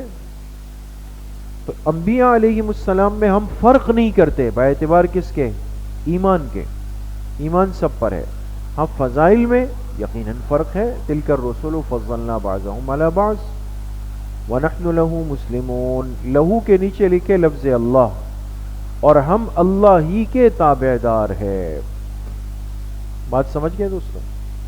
اچھا، اب ایک بات، یہ لفظ آیا اسبات، یہ سبت کی جمع ہے۔ سبت کہتے ہیں اولاد کو، اولاد کو سبت کہتے ہیں۔ اب حضرت اسماعیل علیہ السلام کی جو اولاد ہے نا، حضرت اسماعیل علیہ السلام کی، ان کی اولاد کو قبائل کہتے ہیں۔ ان کی اولاد کو کیا کہتے ہیں؟ قبائل۔ اور حضرت اسحاق علیہ السلام کی اولاد کو اسباط کہتے ہیں۔ سمجھ گئے؟ اس لیے آپ علیہ السلام کے دور میں جو لوگ گزرے ہیں، آپ سنتے ہوں گے کہ قبیلہ فلاں، قبیلہ فلاں، قبیلہ فلاں، قبیلہ فلاں اور قبیلہ فلاں، اس لیے کہ ہم اسماعیل علیہ السلام کی اولاد میں سے۔ تو ہمارے ساتھ جو سلسلہ چلے گا تفریق کا، وہ قبائل کی بنیاد پر ہوگا۔ اسحاق علیہ السلام کی اولاد میں اسباط کا سلسلہ چلے گا، لیکن یہ ایک دوسرے کی جگہ استعمال ہو بھی جاتے ہیں، اس میں کوئی مذائقہ نہیں۔ فَإِنْ آمَنُوا، لکھے بیان معیار حق، بیان معیار حق، فرمایا فَإِنْ آمَنُوا، اگر یہ لوگ ایمان لے آئے، بمثل، اسی طرح، ما آمنتم بہ، جیسا کہ تم ایمان لائے ہو، بہ، اس دین پر۔ آمنتم کا مصداق صحابہ اکرام رضوان اللہ علیہم اجمعین ہے۔ اللہ نے فرمایا اگر تمہارا ایمان مثل صحابہ کے ہو تو فقد اہتدوا، تو یہ لوگ بھی ہدایت پالیں گے۔ یہ بات شروع سورہ بقرہ میں بھی آ گئی کہ اس سے پتہ چلا کہ صرف فروع میں نہیں بلکہ اصول میں بھی تقلید کرنی ہے۔ کس میں؟ اصول میں بھی۔ ایمان بھی ہمیں صحابہ جیسا بنا کر پیش کرنا ہے۔ بات سمجھ گئے؟ وَإِن تَوَلَّوْا، اور اگر وہ لوگ پیٹ پھیریں، اعراض کریں اور کہیں نہیں جی ہم تو اس جیسا ایمان نہیں، ہم تو ان لوگوں کو مانتے ہی نہیں ہیں، فَإِنَّمَا هُمْ فِي شِقَاقٍ، اللہ نے فرمایا تو بے شک یہ لوگ پڑے ہوئے ہیں شقاق، ان کس میں؟ مخالفت میں، ضد کے اندر پڑے ہوئے۔ فَسَيَكْفِيكَهُمُ اللَّهُ، تسلی لکھے، تسلی۔ یہ در حقیقت دوستو ایک سوال کا جواب ہے کہ اگر ہم بار بار یہود کو، نصارہ کو، مشرکین کو کہیں گے کہ بھئی ہمارے جیسا ایمان لاؤ، آخری پیغمبر پر ایمان لاؤ، تو اگر ان کو غصہ آ گیا، وہ ہم سے بھڑ گئے، الجھ گئے، وہ تو بہت زیادہ ہے، ہم تو بہت کم ہیں، تو اللہ نے تسلی دی اور فرمایا کہ یقیناً آپ کے لیے ان کی طرف سے، یعنی ان کے مقابلے میں کون کافی ہے؟ اللہ کافی ہے۔ آپ کے لیے تو اللہ ہی کافی ہے، یعنی اللہ کی طاقت سب سے بڑی ہے، لہذا ڈرو نہیں، جو حق بات ہو وہ کہہ گزرو، باقی یہ خطرہ رکھنا کہ یہ کچھ کر لے گا، فرمایا تمہارے لیے اللہ ہی کافی ہے۔ ہم اللہ، کن کی طرف سے؟ ان کے مقابلے میں اللہ کی ذات ہی کافی ہے۔ وَهُوَ السَّمِيعُ الْعَلِيمُ، وہی سننے والی جاننے والی ہے۔ صبغت اللہ، لکھے فضیلت اسلام، کیا لکھا؟ فضیلت اسلام، فرمایا صبغت اللہ، اس سے پہلے محذوف نکالیں گے قبلنا، قبلنا کیا نکالیں گے؟ ہم نے قبول کر لیا اللہ کے رنگ کو۔ کس کو؟ اللہ کے رنگ کو ہم نے قبول کر لیا۔ اصل میں ہوتا یہ تھا کہ عیسائیوں کے ہاں آج تک ایسا ہے، ان کے ہاں جب بچہ پیدا ہو جاتا تھا تو ولادت کے 7ویں دن ایک زرد رنگ کے پانی میں اس کو غوطہ دیتے تھے. کس رنگ کے؟ اور اس کو کہتے تھے ماء عبودیہ. ماء عبودیہ کہتے تھے یا ماء معبودیہ، دونوں نام آتے ہیں. اور جب یہ غوطہ دے دیتے تو کہتے تھے کہ بھئی یہ بچہ اب پکا نصرانی بن گیا، عیسائی بن گیا، اب اس کو کوئی نہیں ہٹا سکے گا. سمجھ گئے؟ یہ ان کا سلسلہ تھا. جب اسلام کا سلسلہ آیا اور بنیاد پڑی، عیسائیوں کو دعوت دی، تو عیسائی کہنے لگے تم تو کچھ خاص نہیں لگتے ہو. بھائی کیوں نہیں لگتے؟ کہتے تھے ہمارے پاس تو زرد رنگ ہے، تم اپنے بچوں کو کون سے رنگ میں ڈبکی دیتے ہو؟ سمجھ میں آ گئی؟ تم اپنے بچوں کو کون سے رنگ میں ڈبکی دیتے ہو؟ تمہارے پاس کون سا رنگ ہے؟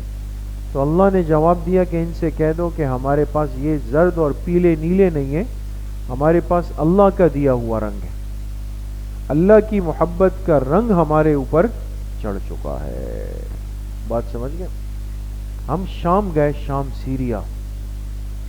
وہاں جو دمشق میں جامع مسجد اموی ہے نا، جو سب سے بڑی مسجد ہے، جو ابھی شام فتح ہوا، اور جس مسجد کے مینار پہ حضرت عیسیٰ علیہ السلام نزول فرمائیں گے، تو مسجد ہے.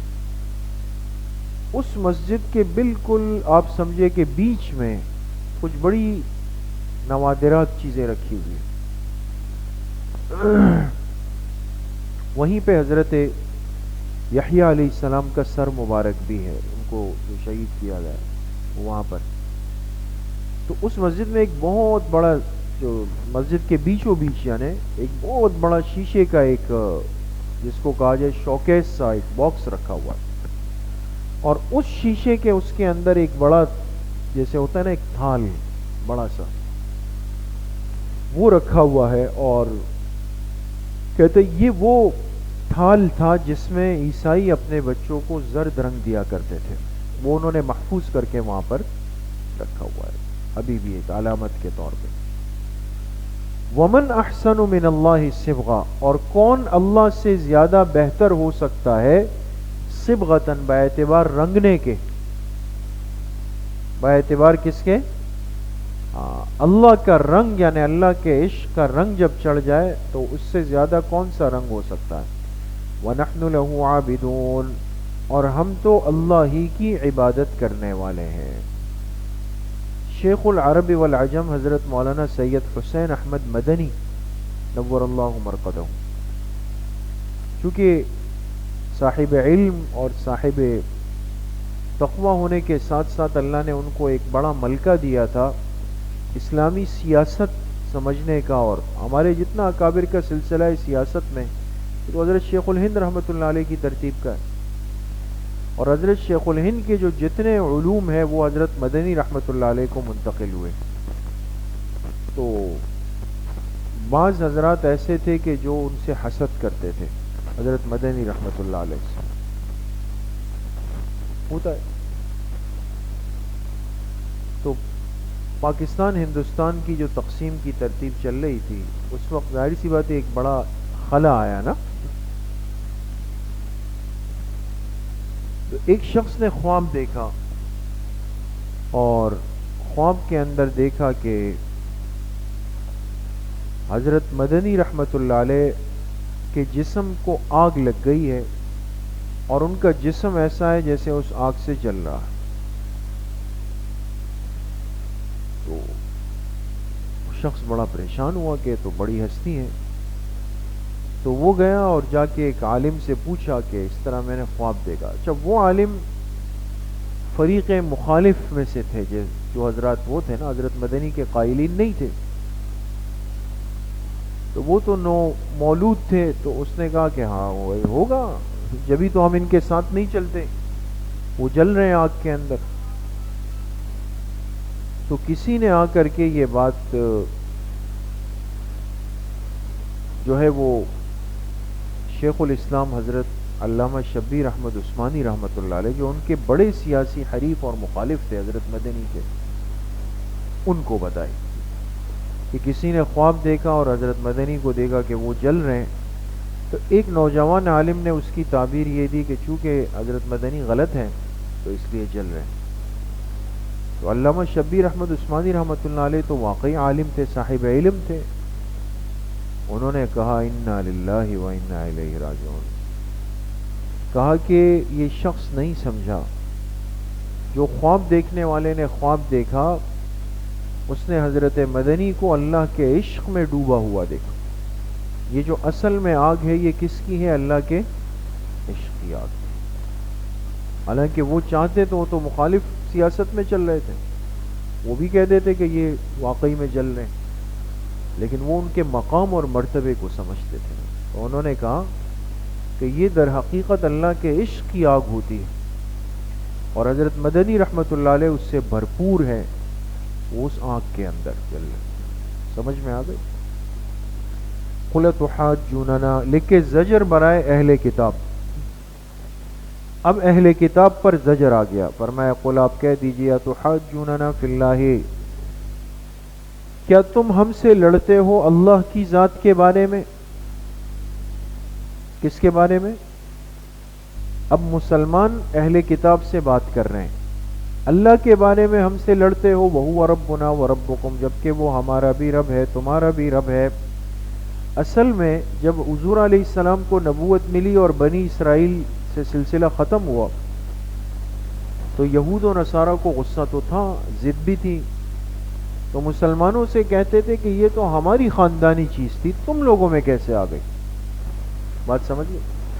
تو اللہ پاک نے فرمایا ان کو جواب دے دو کہ تمہاری خاندانی تھی، تم نے اپنی طرف سے بانٹی تھی یا اللہ پاک دے رہے تھے؟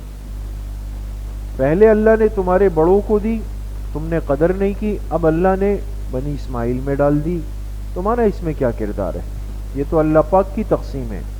تو کیا اللہ کی تقسیم کے بارے میں لڑنا اور الجھنا چاہتے ہو؟ سمجھ میں آ گئی؟ قُلْ آپ کہہ دیجئے تُحَاجُّونَنَا، کیا تم ہم سے لڑتے ہو الجھتے ہو کس کے بارے میں؟ اللہ کی تقسیم اور فیصلے کے بارے میں، جبکہ وہ ہمارا بھی رب تمہارا بھی رب. وَلَنَا أَعْمَالُنَا وَلَكُمْ أَعْمَالُكُمْ، ہمارے لیے ہمارے اعمال، تمہارے لیے تمہارے اعمال.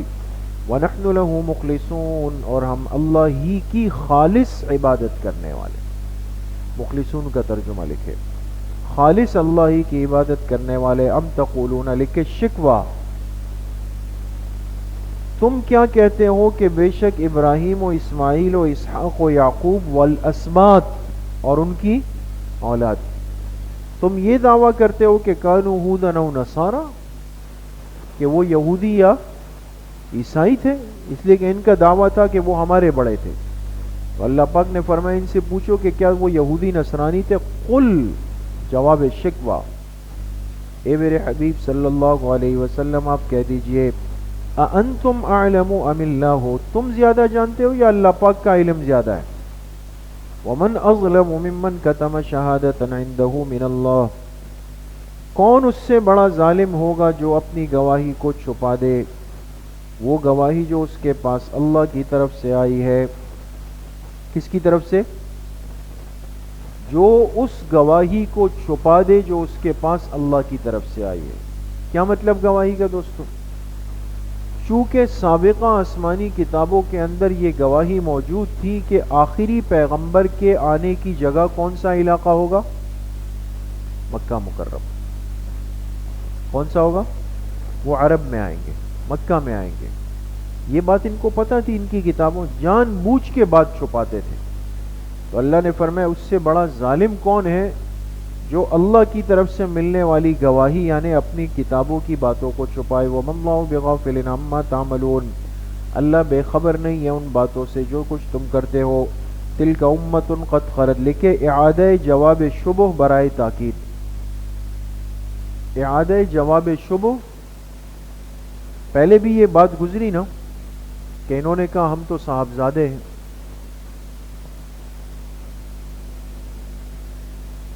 بیٹھے ہیں آفس میں کر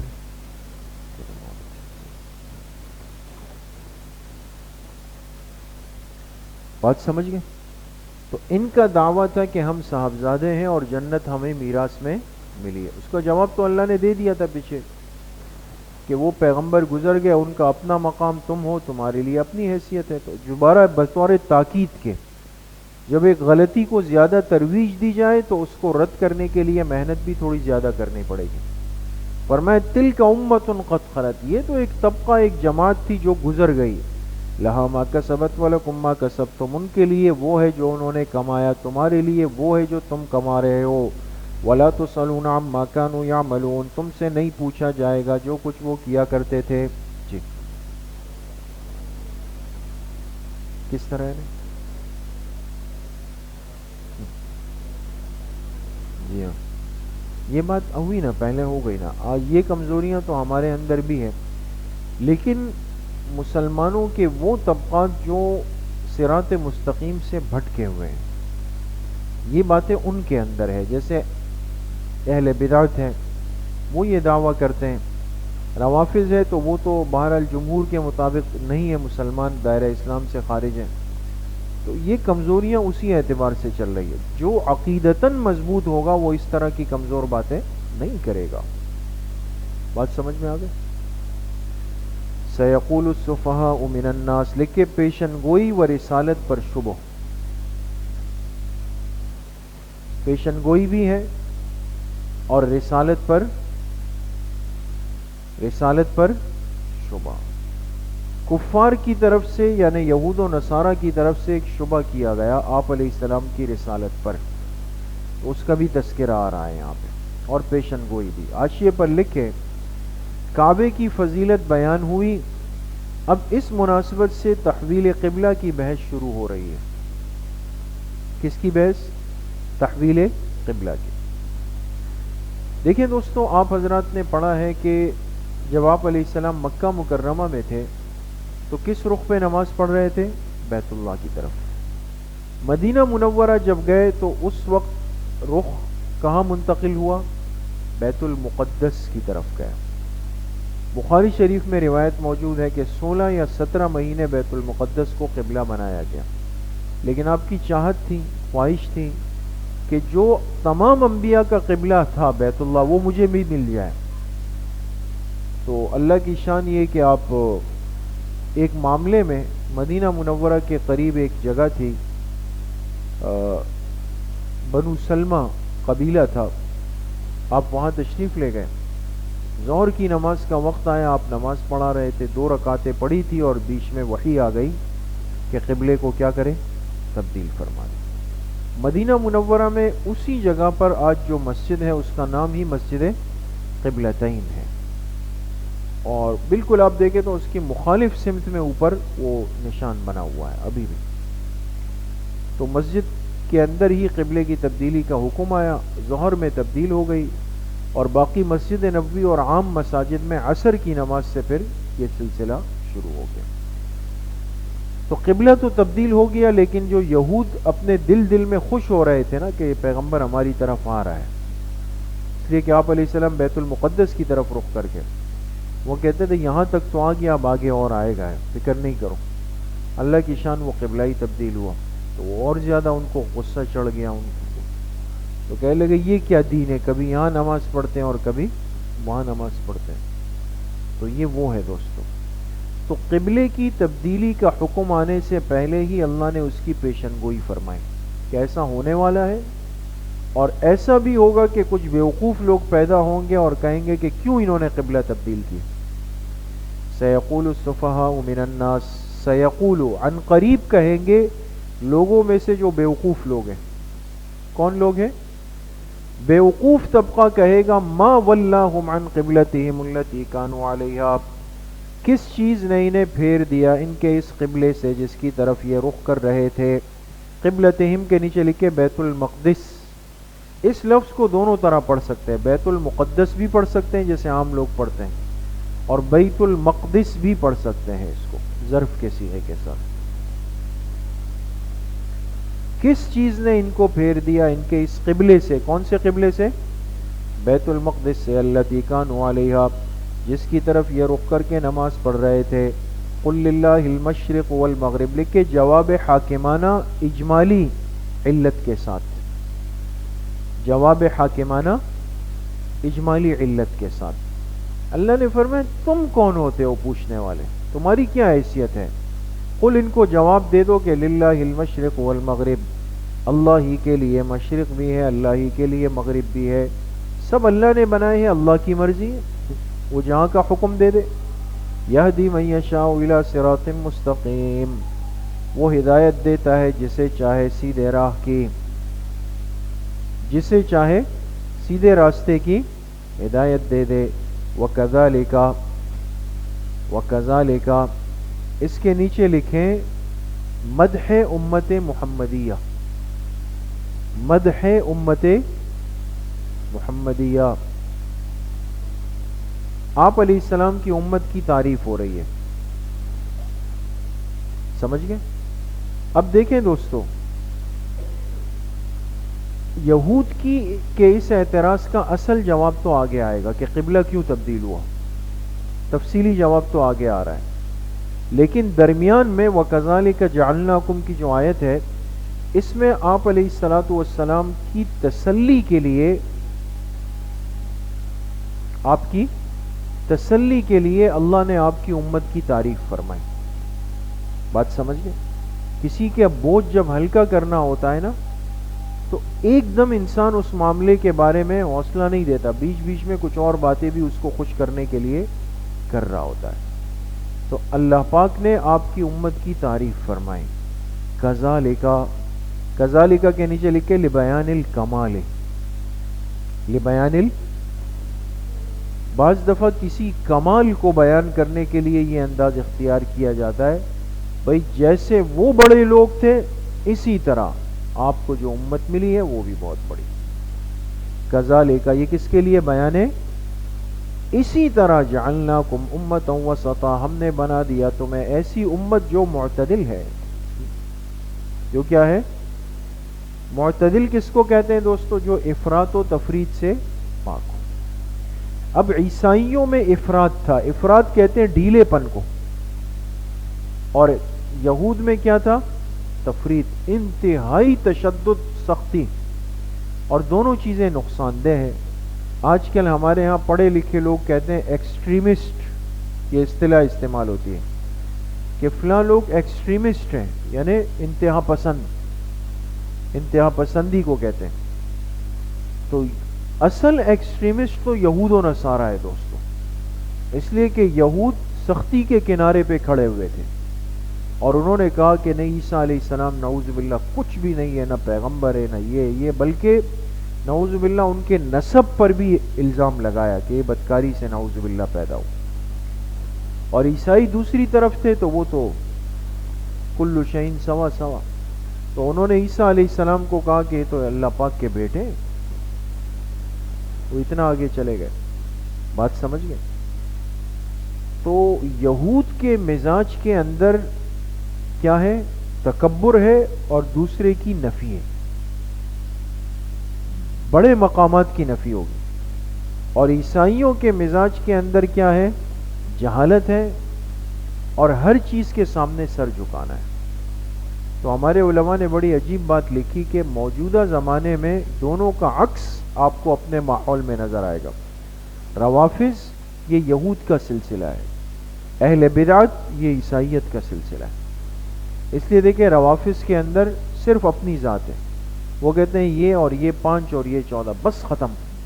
اس کے بعد انہوں نے نعوذ باللہ سب پہ حرف غلط پھیر دیا، کہا کوئی ہے ہی نہیں، مسلمان ہی نہیں ہے، یہ بھی نہیں ہے، وہ بھی نہیں ہے، سب کو خارج کر دیں۔ اور رہ گئے ہمارے اہل بدعت حضرات، تو انہوں نے کہا جی سب ہے۔ کیا ہے؟ انہوں نے کہا سب ہے، سب کچھ چلے گا۔ تو لہٰذا انہوں نے دروازہ دیکھا تو وہاں سجدہ کیا، درخت دیکھا تو وہاں سجدہ کیا، اور قبر دیکھی تو وہاں پہ سجدہ کیا۔ جسم میں درد ہو تو کیا کہا؟ دادا جان کی گھوڑی ہے۔ تو ہر چیز ان کے نزدیک اس طرح چل رہی، سمجھ میں آ گئے؟ تو اللہ نے تعریف فرمائی اس امت کی کس لفظ سے؟ وسطن، کہ یہ امت کیا ہے؟ معتدل ہے۔ لِتَكُونُوا شُهَدَاءَ عَلَى النَّاسِ، کیوں معتدل بنایا اللہ نے اس کو؟ فرمایا تاکہ تم گواہ بن جاؤ لوگوں پر۔ غور کیجئے گا دوستو، امت سے کہا تاکہ تم گواہ بن جاؤ کس پر؟ لوگوں پر، لوگوں سے مراد نیچے لکھے باقی امتوں پر، تم باقی امتوں پر گواہ بنو گے، وَيَكُونُ الرَّسُولُ عَلَيْكُمْ شَهِيدًا، اور پیغمبر علیہ الصلوۃ والسلام تم پر، علیکم کے نیچے لکھے علی عدالتکم، تمہاری عدالت پر پھر گواہ کون بنیں گے؟ میرے آخری پیغمبر بن جائیں گے۔ سمجھ میں آ گئے؟ اب اس کا کیا مطلب ہے دوستو؟ حدیث پاک میں اس کی تفصیل ہے کہ قیامت کے دن اللہ پاک امتوں کو بلائیں گے اور ان کے انبیاء کو بھی بلائیں گے۔ انبیاء علیہم الصلوۃ والسلام سے پوچھا جائے گا کہ آپ کے ذمے جو کام تھا امت تک پہنچایا تھا آپ نے؟ یہ اللہ پاک کے علم میں ہے، لیکن امت پر ایک الزام کو ثابت کرنے کے لیے تو انبیاء عرض کریں گے کہ اللہ جو آپ نے ہمارے ذمے لگایا ہم نے پہنچا دیا۔ تو اللہ امتوں سے پوچھیں گے کہ انہوں نے پہنچایا؟ تو وہ کہیں گے نہیں جی ہمیں تو نہیں بتایا۔ کیوں؟ ان کو لگے گا کہ جیسے دنیا میں جھوٹ بول کے بچ جاتے تھے، آج بھی بول لیں گے تو بچ جائیں گے، تو صاف اپنے پیغمبروں کے منہ پر کیا بول دیں گے؟ جھوٹ، کہیں گے انہوں نے ہمیں کوئی دعوت نہیں دی۔ تو انبیاء سے اللہ پوچھیں گے کہ یہ تو منع کر رہے ہیں، تو انبیاء عرض کریں گے اللہ ہم نے تو دعوت دی تھی۔ اللہ فرمائیں گے تمہارے پاس کوئی گواہ؟ تو وہ کہیں گے ہاں ہمارے پاس ایک امت ہے جو ہماری گواہی دے سکتی۔ تو آپ علیہ السلام کی امت کو بلایا جائے گا، آخری امت سے پوچھا جائے گا کہ ان انبیاء نے اپنے امتوں کو دعوت دی تھی؟ وہ کہیں گے، یہ امت کہے گی کہ اللہ بالکل دعوت دی تھی انہوں نے۔ تو پچھلی امتیں کیا اعتراض کرے گی کہ ان کو کیسے پتا چلا، یہ تو بعد میں آئے۔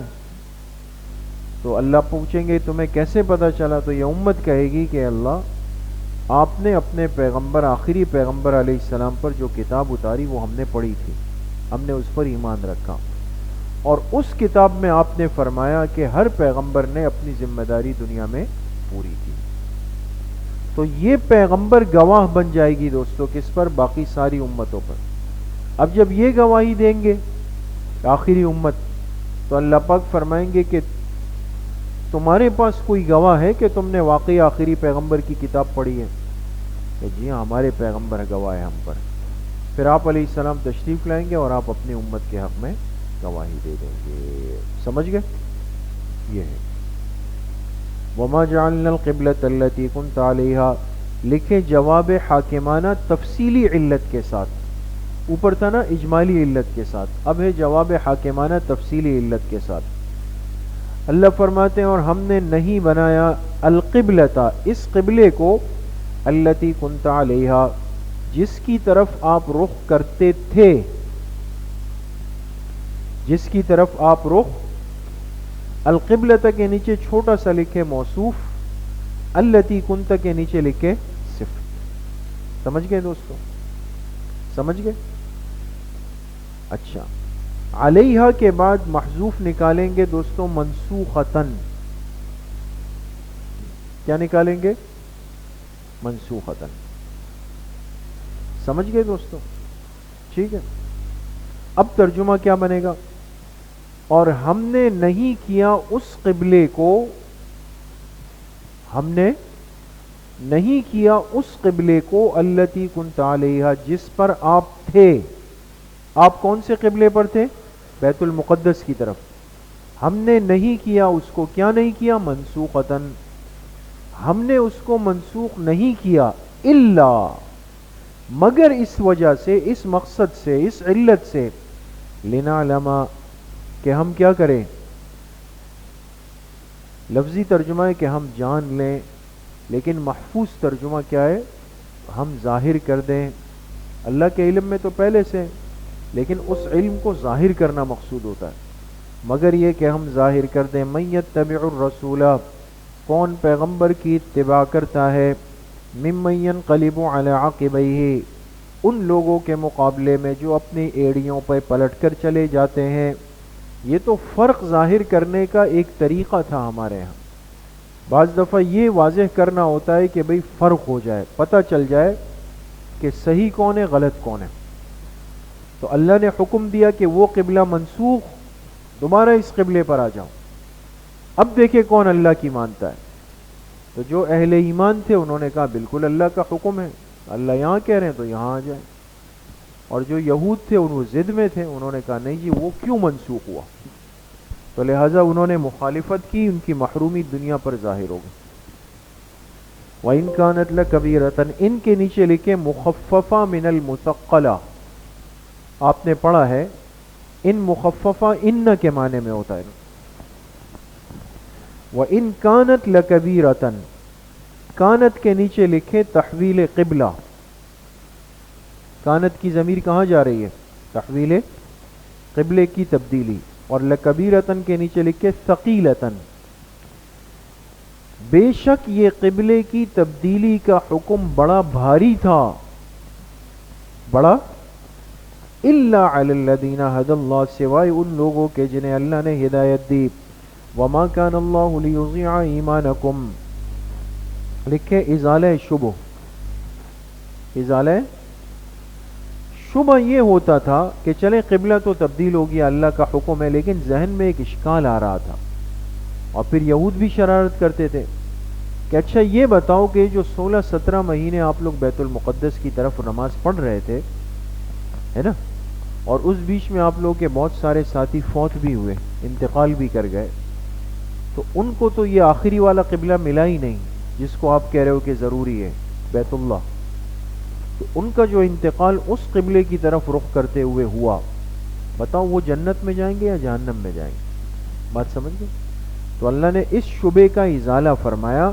وما کان اللہ لیضیع ایمانکم, اللہ پاک ایسے نہیں ہے جو تمہارے ایمان کو ضائع کر دے. ایمانکم کے نیچے لکھے صلاتکم, وہ جو نمازیں اس رخ پہ پڑھی گئی وہ ضائع نہیں ہے, وہ بھی اللہ کے حکم سے تھی.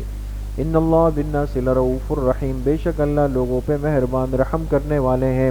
قد نرى تقلب وجهك في السماء, لکھے جواب حکیمانہ, اور یقیناً ہم دیکھ رہے تھے تقلب وجهك في السماء, آپ کے چہرے کے اٹھنے کو آسمان کی طرف. تقلب کے نیچے لکھے حکمت نمبر 1 رضائے محبوب, رضائے محبوب. اب اللہ پاک حکیمانہ جواب دے رہے ہیں, میں نے قبلے کو تبدیل کیوں کیا, اللہ اس کا جواب دے رہے ہیں. دوستو غور کریں, پہلی حکمت کیا ہے؟ رضائے محبوب ہے.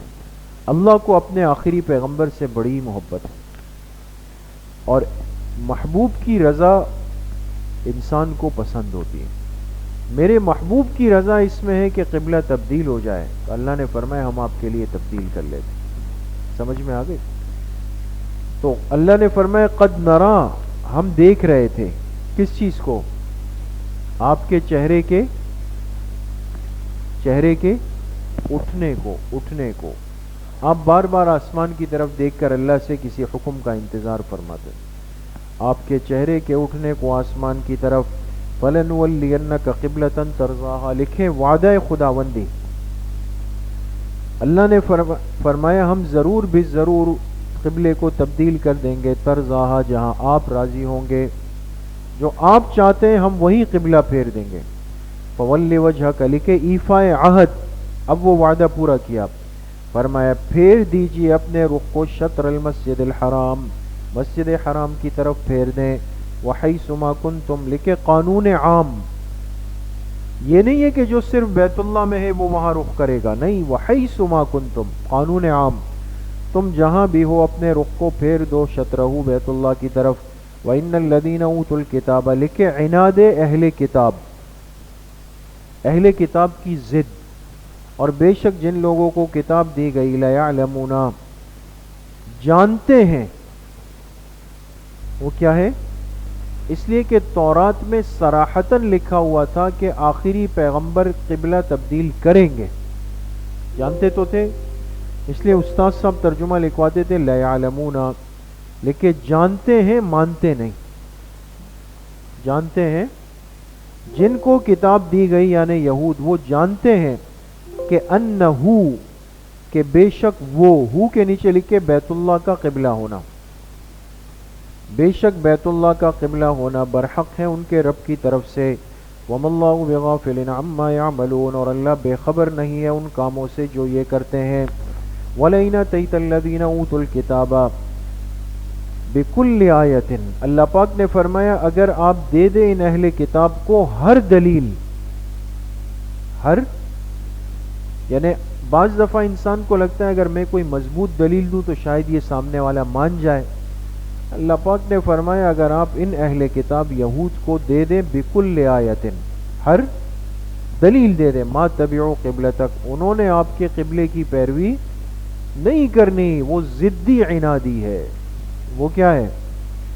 ضدی عنادی ہے. وما انت بتابع قبلتہم، نہ آپ ان کے قبلے کی اتباع کرنے والے ہیں. وما بعضهم بتابع قبلۃ بعض، اور نہ آپس میں وہ ایک دوسرے کی قبلے کی اتباع کرنے والے ہیں. آپس میں کیا مطلب؟ آپس سے مراد پھر یہود و نصارہ ہے.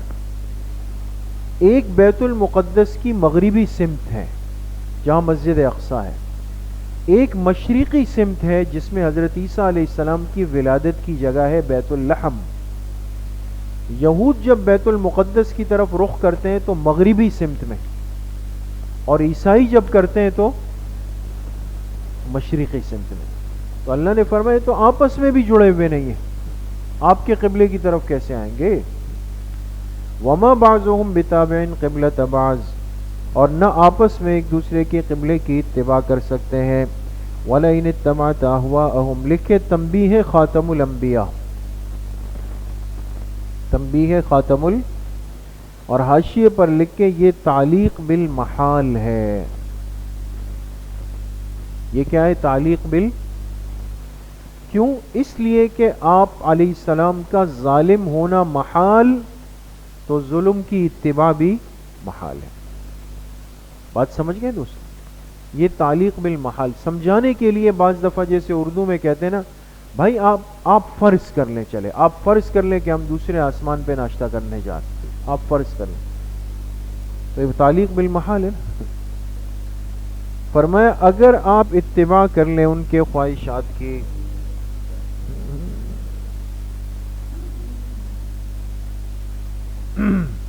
سمجھ رہے ہیں دوستو؟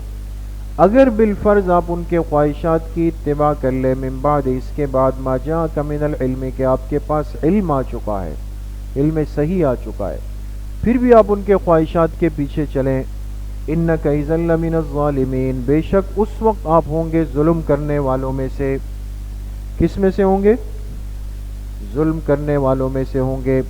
الذین آتیناہم الکتاب، لکھے دلیل نقلی، اور لکھیں صاحب قبلہ کا بیان. کس کا بیان؟ صاحب قبلہ. الذین، وہ لوگ، آتیناہم الکتاب، جنہیں ہم نے کتاب دی، یعنی تورات. جن لوگوں کو ہم نے تورات دی ہے نا، یعرفونہ، یہ ہو ضمیر حضور علیہ الصلوۃ والسلام کی طرف، وہ آپ کو ایسے پہچانتے ہیں کما یعرفون ابناءہم، جیسے اپنے بیٹوں کو پہچانتے ہیں.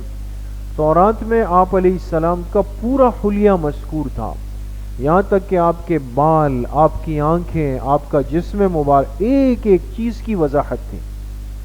تو جیسے انسان اپنی اولاد کو پہچاننے میں کبھی اس کو پریشانی نہیں ہے، اللہ کے پاک پیغمبر کو اس طرح پہچان چکے تھے، لیکن ضدی تھے. وَإِنَّ فَرِيقًا مِّنْهُمْ لَيَكْتُمُونَ الْحَقَّ، لکھیں عناد اہل کتاب، ان میں سے ایک طبقہ وہ ہے جو حق بات کو چھپاتا ہے، وَهُمْ يَعْلَمُونَ، جبکہ وہ جانتا بھی ہے.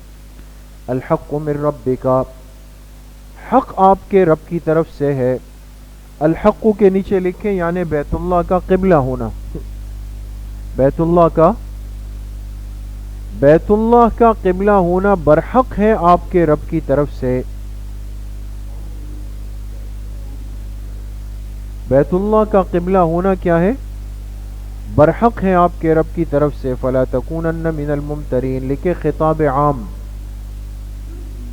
خطاب عام، آپ ہرگز مت ہو جائیں شک کرنے والوں میں سے، شک کرنے والوں میں سے مت ہو جائیں. وَلِكُلِّ وِجْهَةٌ هُوَ مُوَلِّيهَا، لکھے حکمت نمبر 2، حکمت نمبر 2. اب دوسری حکمت کیا ہے قبلے کی تبدیلی میں؟ دوسری حکمت یہ ہے دوستو کہ جب آپ کی نبوت اور شریعت مستقل ہے، قیامت تک تو اب نہیں آ سکتا نا اور کوئی نبی نیا، شریعت نہیں آ سکتی. تو جب آپ کی نبوت اور شریعت مستقل ہے تو اس کے لیے لازم تھا کہ آپ کا قبلہ بھی مستقل ہونا چاہیے. سمجھ گئے؟ تو فرمایا وَلِكُلِّ وِجْهَةٌ هُوَ مُوَلِّيهَا، اور ہر ایک کے لیے قبلہ ہے. وجہتن کا ترجمہ لکھے قبلہ. ہر ایک کے لیے قبلہ ہے. ہوا مولیا، وہ اس کی طرف رخ کرنے والا ہے. فاستبقوا الخیرات، لہذا دوڑ کر جاؤ نیکی کے کاموں کی طرف. اینما تکونوا، تم جہاں کہیں بھی ہو، یأتی بکم اللہ جميعا، اللہ تم سب کے سب کو جمع کر کے لے آئیں گے. تم سب کے سب کو اللہ جمع کر کے لے آئیں گے. تم یہ مت سوچو کہ بھئی میں یہاں سے نماز پڑھ رہا ہوں کہ ایک امریکہ سے پڑھ رہا ہے، ایک مکہ میں پڑھ رہا ہے، پتہ نہیں ہمارا یہ قبلہ صحیح بھی ہے یعنی. اللہ نے فرمایا سب کے سب کو اللہ جمع کر کے لے آئیں گے. ان اللہ علی کل شیء قدیر، بے شک اللہ ہر چیز پہ قدرت رکھنے والے ہیں. ومن حیث خرجت، لکھے حکم سفر. حکم سفر یہاں کیوں مسئلہ ہونا. حکم سفر آواز آ رہی ہے نا آپ لوگ؟ دیکھیں فرمائے ومن حیث خرجت، حاشیے پر لکھیں کہ ایک سوال ذہن میں آ سکتا تھا کہ شاید یہ حکم حضر کا ہو، سفر کا نہیں ہو. کیا مطلب؟ یعنی انسان اگر حالت اقامت میں ہے تو قبلے کا اہتمام کرے، سفر میں پھر مرضی ہے جہاں بھی نماز پڑھ لے. بات سمجھ گئے؟ بہت سارے لوگ ایسے ہوتے ہیں دوستو. ہم لوگ ٹرین میں جا رہے تھے لاہور، یہ چند سال پہلے کی بات ہے، ہمارے حضرت مفتی صاحب رحمۃ اللہ علیہ بھی. نماز کا وقت ہوا تو کیونکہ الگ ہمارا وہ تھا، گنجائش بھی تھی، تو ہم نے وہ قبلہ رخ معلوم کیا، نماز پڑھ رہے تھے.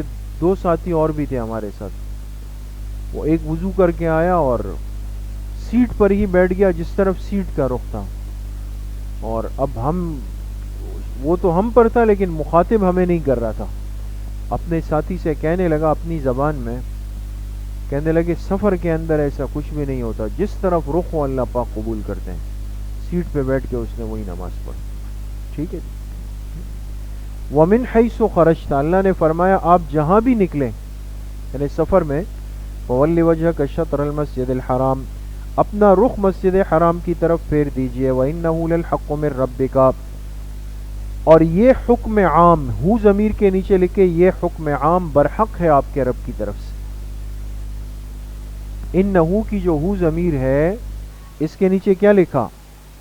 یہ حکم عام برحق ہے آپ کے رب کی طرف سے. وَمَا اللَّهُ بِغَافِلٍ عَمَّا تَعْمَلُونَ، اللہ بے خبر نہیں ہے ان کاموں سے جو تم کرتے ہو. وَمِنْ حَيْثُ خَرَجْتَ، لکھے تاکید. کیا لکھا؟ اب بار بار اس بات کی تاکید بھئی کیوں ہو رہی ہے کہ قبلے کا رخ کرو؟ اس لیے کہ اس بنیاد پر انتشار اور جھگڑے شروع ہو گئے تھے. اور ابھی یہ بات عرض ہوئی کہ جب ایک بات محل موضوع بن جائے تو اس پر رد بھی اتنا ہی کرنا چاہیے. فرمائے وَمِنْ حَيْثُ خَرَجْتَ، آپ جہاں بھی نکلے، فَوَلِّ وَجْهَكَ شَطْرَ الْمَسْجِدِ الْحَرَامِ، اپنا رخ مسجد حرام کی طرف کر دیجئے. وَحَيْثُ مَا كُنْتُمْ، اور تم لوگ جہاں کہیں بھی ہو، یہ اب عام امت کو خطاب ہے. فَوَلُّوا وُجُوهَكُمْ شَطْرًا، تو سب کے سب اپنے رخ پھیر دو کس کی طرف؟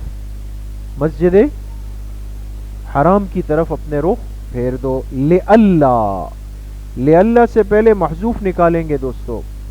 امرتکم بذالک، امرتکم بذالک، میں نے یہ حکم تمہیں اس لیے دیا. کون سا حکم؟ ہاں، بیت اللہ کی طرف رخ کرنے کا، تحویل قبلہ کا حکم تمہیں اس لیے دیا کہ لئلا یکون للناس علیکم حجہ، کہ تاکہ لوگوں کو تمہارے خلاف جھگڑنے کا موقع نہ ملے. حجتن کا ترجمہ لکھے جھگڑنے کا موقع نہ ملے. اب بات پہ غور کرنی ہے دوستو. کیا مطلب اس کا؟ اصل میں دیکھیں اگر قبلہ بالفرض تبدیل نہ ہوتا نا، کہاں سے؟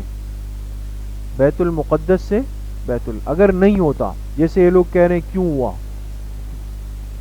اللہ فرماتے اگر نہیں ہوتا یہی لوگ آپ سے جھگڑنا شروع کرتے. کیوں؟ اس لیے کہ تورات میں بھی تھا اور انجیل میں بھی تھا کہ آخری پیغمبر کچھ عرصہ بیت المقدس کی طرف نماز پڑھیں گے اور پھر ہمیشہ ہمیشہ بیت اللہ. یہ بات سابقہ آسمانی کتابوں میں تھی. اگر آپ ایسا نہیں کرتے تو انہوں نے ہی اپنی کتابیں لے کر آپ کے پاس مناظرے کے لیے آنا تھا، لیکن اب چونکہ وہ ہو گیا، اب ضد میں کہہ رہے ہیں جی کیوں تبدیل ہوا. سمجھ میں آ گئی؟ الا الذین ظلموا منہم، سوائے ان لوگوں کے جو ان میں سے ظالم ہے. کیا مطلب؟ یعنی جو ظالم ہے وہ تو بہر صورت جھگڑیں گے چاہے کچھ بھی ہو جائے. فلا تخشوہم، لکھے تسلی مومنین، تم ان سے مت ڈرو، وخشونی، بلکہ مجھ ہی سے ڈرو. وَلِأُتِمَّ، واو کے نیچے لکھے عطف علی لِأَلَّا. یہ جو واو آ رہا ہے اس کا عطف کس پر ہے؟ پیچھے گزرا نا لِأَلَّا. اللہ پاک نے فرمایا ہم نے قبلہ اس لیے تبدیل کیا تاکہ لوگوں کو آپ سے جھگڑنے کا موقع نہ ملے، ایک وجہ. اور لِأَلَّا، اور ہم نے اس لیے قبلہ تبدیل کیا کہ لِأُتِمَّ نِعْمَتِي عَلَيْكُمْ، ہم تم پر اپنی نعمت کو کیا کر لیں؟ پورا کر لیں. نعمت کے نیچے لکھے نعمت قبلہ، قبلے کی اس نعمت کو تم پر پورا کر لیں. وَلَعَلَّكُمْ تَهْتَدُونَ، اور تاکہ تم ہدایت پر قائم رہو. یہ ترجمہ لکھیں، اور تاکہ تم ہدایت پر قائم رہو. کما ارسلنا فیکم، اس کے نیچے لکھے اس بات رسالت، اور حاشیے پر لکھیں عظمت قبلہ کو عظمت رسول سے تشبیہ دی گئی. عظمت قبلہ کو عظمت رسول سے تشبیہ دی گئی. جیسے رسول عظمت والا ہے اسی طرح اس کو ملنے والا قبلہ بھی عظمت والا ہے. تشبیہ دی. کما ارسلنا فیکم رسولا منکم، جیسا ہم نے بھیجا تم میں رسول جو تمہیں میں سے تھا. یتلو علیکم، لکھے اوصاف رسول، یتلو علیکم آیاتنا، وصف نمبر 1، جو تمہیں پڑھ کر سناتا ہے ہماری آیتیں. ویزکیکم، نمبر 2، اور تمہارا تزکیہ کرتا ہے. ویعلمکم الکتاب، نمبر 3، تمہیں کتاب کی تعلیم دیتا ہے. والحکمت، نمبر 4، اور تمہیں حکمت کی، حکمت سے مراد سنت نبوی کی. وَيُعَلِّمُكُمْ مَا لَمْ تَكُونُوا تَعْلَمُونَ، نمبر 5. یہ سب اوصاف رسول ہے. اور تمہیں وہ سکھاتا ہے جو کہ تم نہیں جانتے تھے. غور کریں دوستو، بڑی اہم بات آ گئی ہے. اور یہ پیغمبر تمہیں وہ سکھاتا ہے، تم سے مراد یعنی امت ہے نا، تمہیں وہ سکھاتا ہے جو تم نہیں جانتے. اب دیکھیں دوستو، اہل بدعت کا عقیدہ ہے کہ آپ علیہ الصلوۃ والسلام عالم الغیب ہے، علم غیب کلی آپ کے پاس ہے، سب کچھ آپ کو دے دیا گیا. یہ ان کا دعویٰ ہے نا.